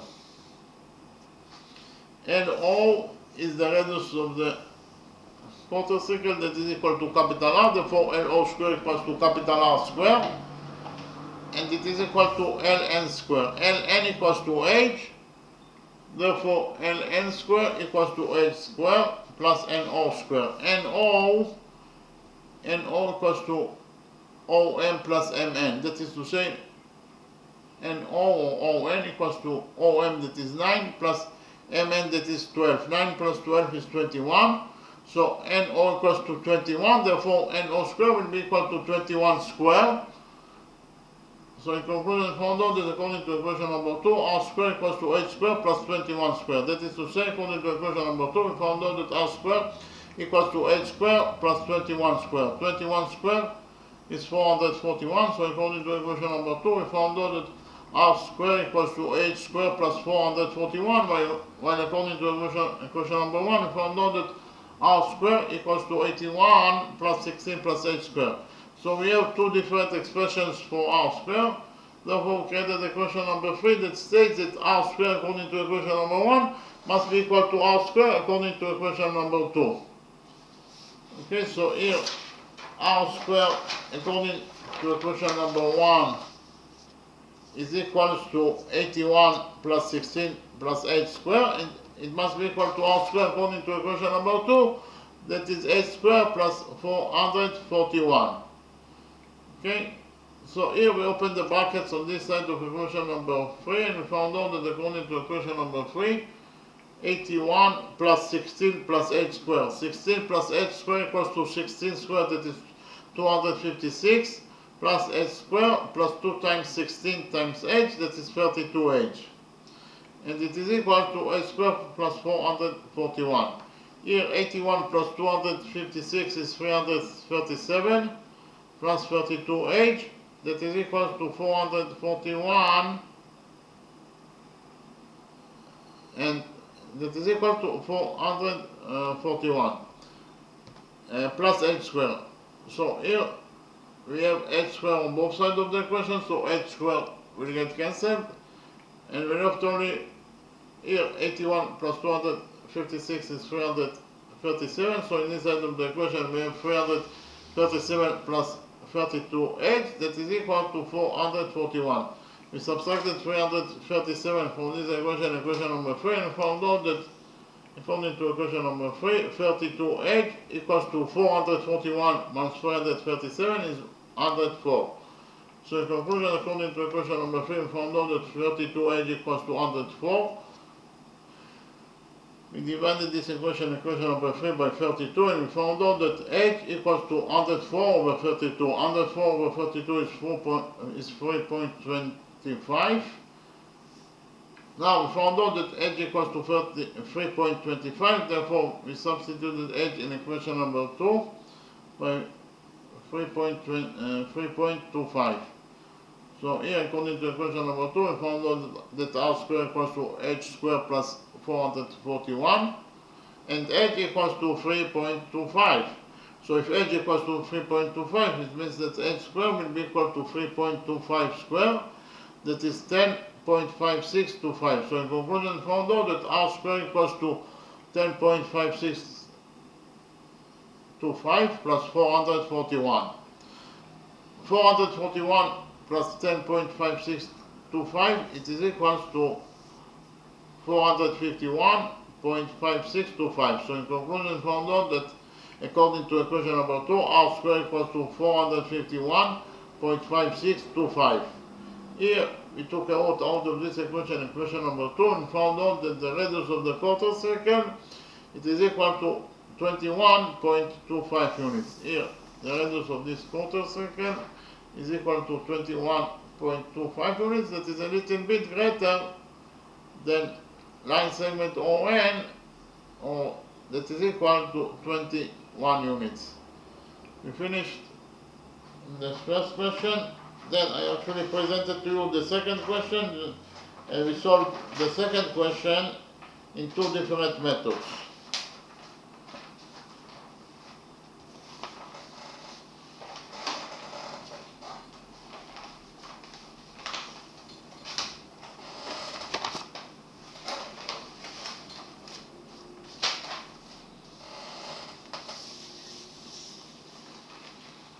So here in the drawing we have triangle ABC,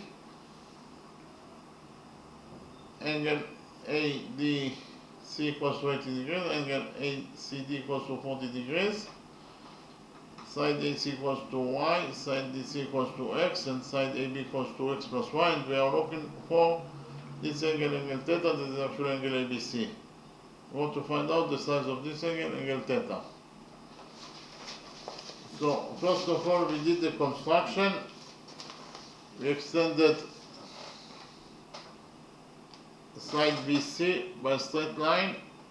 We extended side DC by straight line in such a way that CE equals to Y units. So we extended side BC in Y units. So C equals to Y. We joined points A and D together by straight line. So we created triangle AC. So I copied triangle AC and analyzed triangle AC. This is triangle AC that I copied from the original drawing. Side AC equals to Y and side CE also equals to Y, therefore those two sides are equal to each other. So we know that side AC equals to side CE. And according to the rule that in front of equal sides in the triangle there are equal angles, we get that those two angles that are located in front of the equal sides, CE and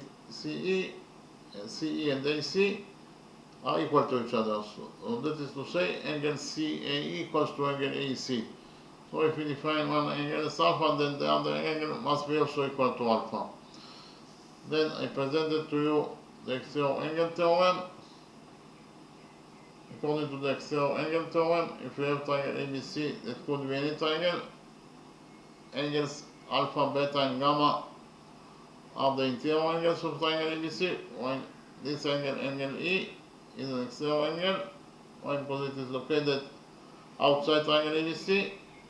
According to the exterior angle theorem, the size of this angle that is defined as an exterior angle is equal to the sum of the two interior angles that are not adjacent to it. Angle gamma is adjacent to it, so the two other angles that are not adjacent to it are alpha plus beta. So the size of the exterior angle E is equal to alpha plus beta. Okay, so we can implement the exterior angle theorem in our triangle ACE. In this triangle, those two angles that are alpha, they are both interior angles, and this angle ACB is an exterior angle. And according to the exterior angle theorem, we get that the size of this angle ACB must be equal to alpha plus alpha. So angle ACB that is equal to 40 degrees, it is equal to alpha plus alpha according to the exterior angle theorem. So here we found out that alpha plus alpha equals to angle ACB that is 40 degrees, that is to say alpha plus alpha is 2 alpha. 2 alpha equals to 40 degrees. We divided this equation by 2 and we got that alpha equals to 20 degrees. So here those two angles, they are both equal to 20 degrees according to what we just right now found out. So here in triangle ADC, this angle equals to 80 degrees, this angle equals to 40 degrees. So in total, the sum of those two angles is 120 degrees. Therefore, this angle must be equal to 180 degrees in order to complete the sum of the angles in this triangle triangle ADC 280 degrees, this angle must be equal to 60 degrees. Then I copied the triangle ADE in a new page and we analyzed triangle ADE. This is triangle ADE that I copied from the original drawing. Here angle DAE equals to 20 degrees plus 60 degrees, that is 80 degrees. So this angle equals to 80 degrees. This angle also equals to 80 degrees. So here we have in triangle ADE, but before that in triangle ADE, what is the side of side DE? From the original drawing, it is very easy to see that the size of side DE is DE equals to DC plus CE. That is to say, DE equals to DC, that is X, plus CE, that is Y. So in conclusion, we found out that DE equals to X plus Y. So here we can write down that DE equals to X plus Y. And in triangle ADE, those two angles are both equal to 80 degrees, therefore they are equal to each other. And according to the rule that in front of equal angles in the triangle there are equal sides, we get that this angle is located in front of side DE and this angle is located in front of side AE. So side AE must be equal to side DE. Why? Because they are located in front of the equal angles here. So AE equals to DE. Okay? But we know that D equals to X plus Y, so we can write here that D equals to X plus Y. And from this equation, AE equals to D equals to X plus Y, we will derive that AE is also equals to X plus Y. AE equals to X plus Y. Then I copied the big triangle ABE, this triangle in this page, and we analyze this triangle. Here we just right now found that side AE equals to X plus Y. Side AB equals to X plus Y according to what is given us the question. And this angle is equal to theta according to what is given us the question. And we have already found out that angle AEB equals to 20 degrees. And here we have those two sides, that is to say side AB and side AE, they are both equal to X plus Y, therefore they are equal to each other. So side AB equals to side AE. Those two sides are equal to each other, and we have the rule that in front of equal sides in the triangle there are equal angles. In the front of side AB we have 20 degrees, and in front of side AE we have angle theta. So those two angles, that is to say theta and 20 degrees that are located in front the equal sides AB and AE must be equal to each other. So here we found out that theta equals to 20 degrees. So the size of this angle theta is equal to 20 degrees. So we finished in the first method. Then I presented to you the second method.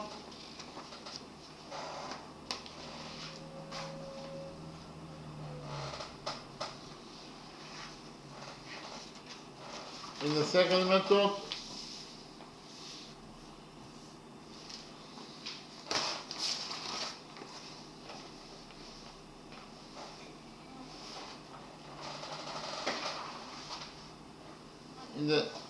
method, we focus on triangle ADC.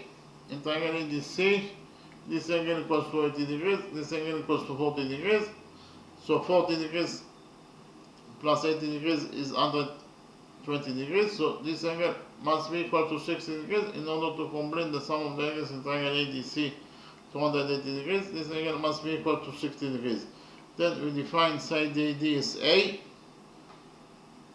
And then I presented to you the law of sines, and we implemented the law of sines in triangle ADC and also in triangle ABD. So what is the law of sines? The law of sines is true in any triangle. So if we have triangle ABC that is that could be any triangle. We know that side AB equals to C units, side AC equals to B units in its length, and side BC equals to A units in its length. Then according to the law of sines, we get that A over sine A equals to B over sine B equals to C over sine C. Here, small a, B, and C, the lengths of triangle ABC, the length of sides of triangle ABC, while capital A is the size of angle BAC, capital B is the size of this angle, angle ABC, and capital C is the size of this angle, angle ACB. So according to the law of sines, we get that A over sine A equals to B over sine B equals to C over sine C. Then we implemented the law of sines in triangle ADC. So according to the law of sines, if you focus on triangle ADC, we get that DC over sinus 60 degrees equals to AD over sinus 40 degrees equals to AC over sinus 80 degrees. Okay, so according to the law of sines, DC over sinus 60 degrees equals to AD over sinus 40 degrees equals to AC over sinus 80 degrees. DC equals to X, so we substitute DC by X. AD equals to A, we substitute AD by A, and AC equals to Y, so we substitute AC by Y. So we got this expression, and because of the fact we have three expressions that are all equal to each other, we can define the value of the three expressions as K. Okay, because they are equal to each other, we can define the value of the three expressions as K. And from this long equation, we can derive that this expression equals to K, that is to say X over sinus 60 degrees equals to K. We multiply this equation number 1 by sinus 60 degrees and found out that X equals to K times sinus 60 degrees. In the next step, we derived from this long equation the second equation. Here, this expression must be equal to K, that is to say A over sinus 40 degrees must be equal to K. Here we multiplied this equation number 2 by sinus 40 degrees and found out that according to equation number 2,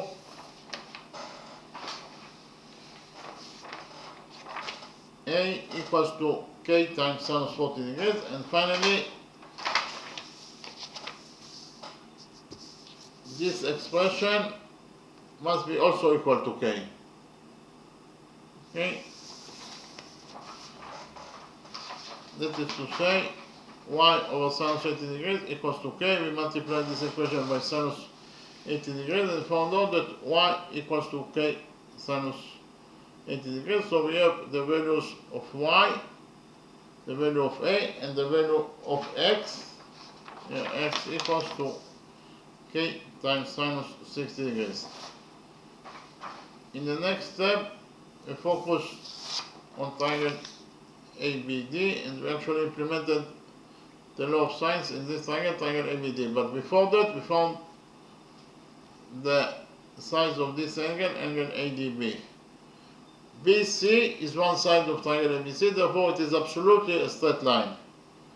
So if you focus on the upper side of the straight line BC at point D, then the sum of the angles here must be equal to 180 degrees. So which angles we have at the upper side of the straight line BC at point D? We have here 80 degrees plus angle ADB. In total, the sum of those two angles must be equal to 180 degrees. Okay, so here, so I mentioned before, BC is a side of a triangle, must be a straight line. So if you focus on the upper side of the straight line BC at point D, we have one angle that is equal to 80 degrees plus the size of the second angle that is equal to ADB. In total, they must be equal to 180 degrees. We subtracted 80 degrees from this equation and found out that the missing angle, angle ADB, equals to 180 degrees minus 80 degrees. It is equal to 100 degrees. So we found out that the missing angle, angle ADB, equals to 100 degrees. Then we implemented the law of sines in this triangle, triangle ABD. In triangle ADB, according to the law of sines,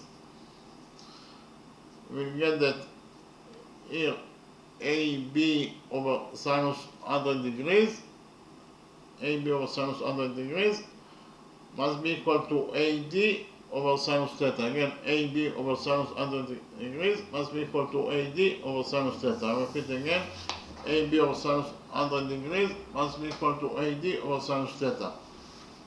Here, AB equals to x plus y, so we substituted AB by x plus y, and AD equals to A, so we substituted AD by A, and we found out that here x plus y over sinus 100 degrees equals to A over sinus theta. In the next step, we substituted x by k times sinus 60 degrees. We substituted y by k times sinus 80 degrees, and we substitute a by k times sinus 40 degrees. And we got this expression. Then we cross multiply this expression, and we found out that according to equation number 2,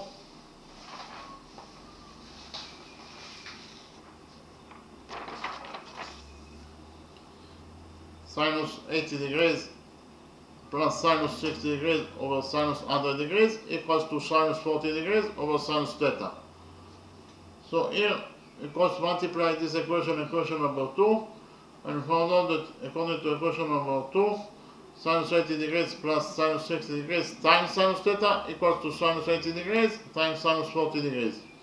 Then we divided this equation number 2 by sinus 80 degrees plus sinus 60 degrees, and we found out that sinus theta equals to sinus 100 degrees times sinus 40 degrees over sinus 80 degrees plus sinus 60 degrees. Okay. Then we have the trigonometric identity that sinus 90 degrees plus theta equals to cosine theta,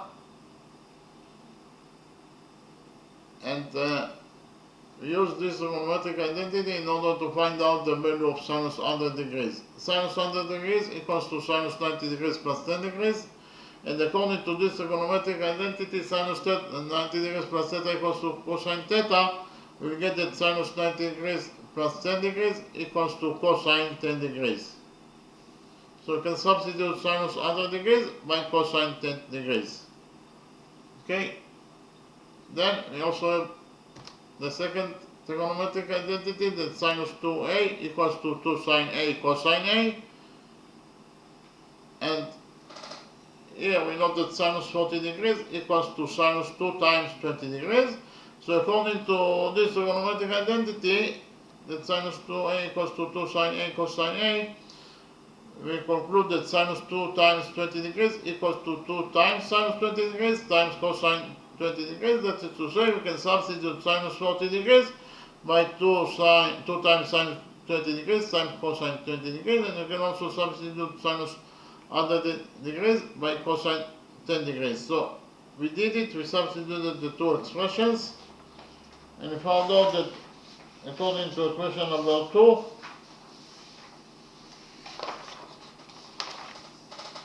sinus theta equals to, here we substituted cosine 100 degrees, we substituted sinus 100 degrees by cosine 10 degrees, and we substituted sinus 40 degrees by 2 times sinus 20 degrees times cosine 20 degrees over sinus 80 degrees plus sinus 60 degrees.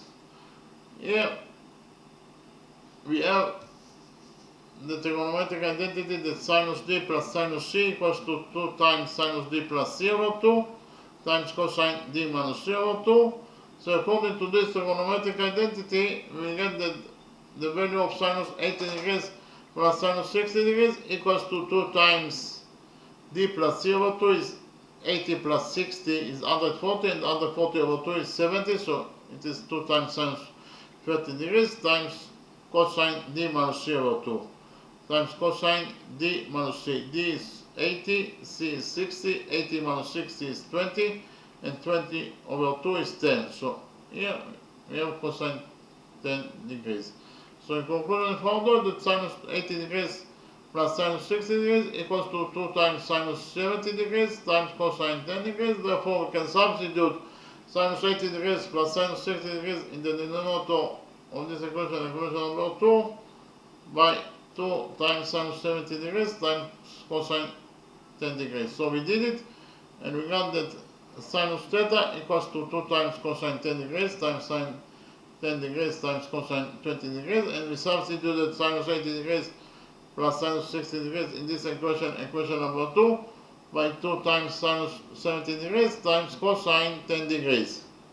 And we got this expression. So here we have 2 in the numerator and 2 in the denominator, so 2 will get cancelled. We have cosine 10 degrees in the numerator and cosine 10 degrees in the denominator, so cosine 10 degrees will also cancel.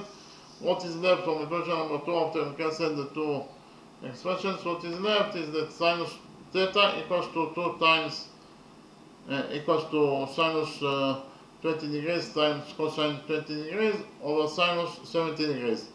Then we have the last trigonometric identity, that sinus 90 degrees minus theta equals to cosine theta. We use this trigonometric identity for sinus 70 degrees. We know that sinus 70 degrees equals to sinus 90 degrees minus 20 degrees, and according to this trigonometric identity, that sinus 90 degrees minus theta equals to cosine theta, we will get that sinus 90 degrees minus 80 degrees equals to cosine 20 degrees. That is to say, we can substitute sinus 70 degrees in this equation by cosine 20 degrees. We did it, and we got that here sinus theta equals to sine 20 degrees times cosine 20 degrees over sinus 70 degrees, and we substituted sinus 70 degrees by cosine 20 degrees. Therefore, we got this expression.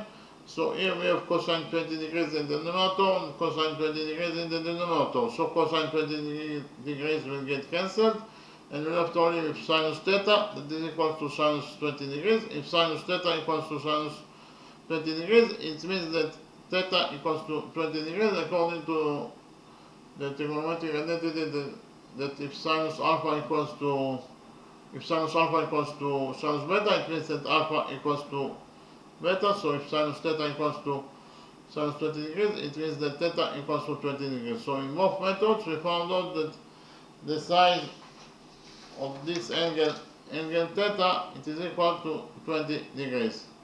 Okay, thank you very much.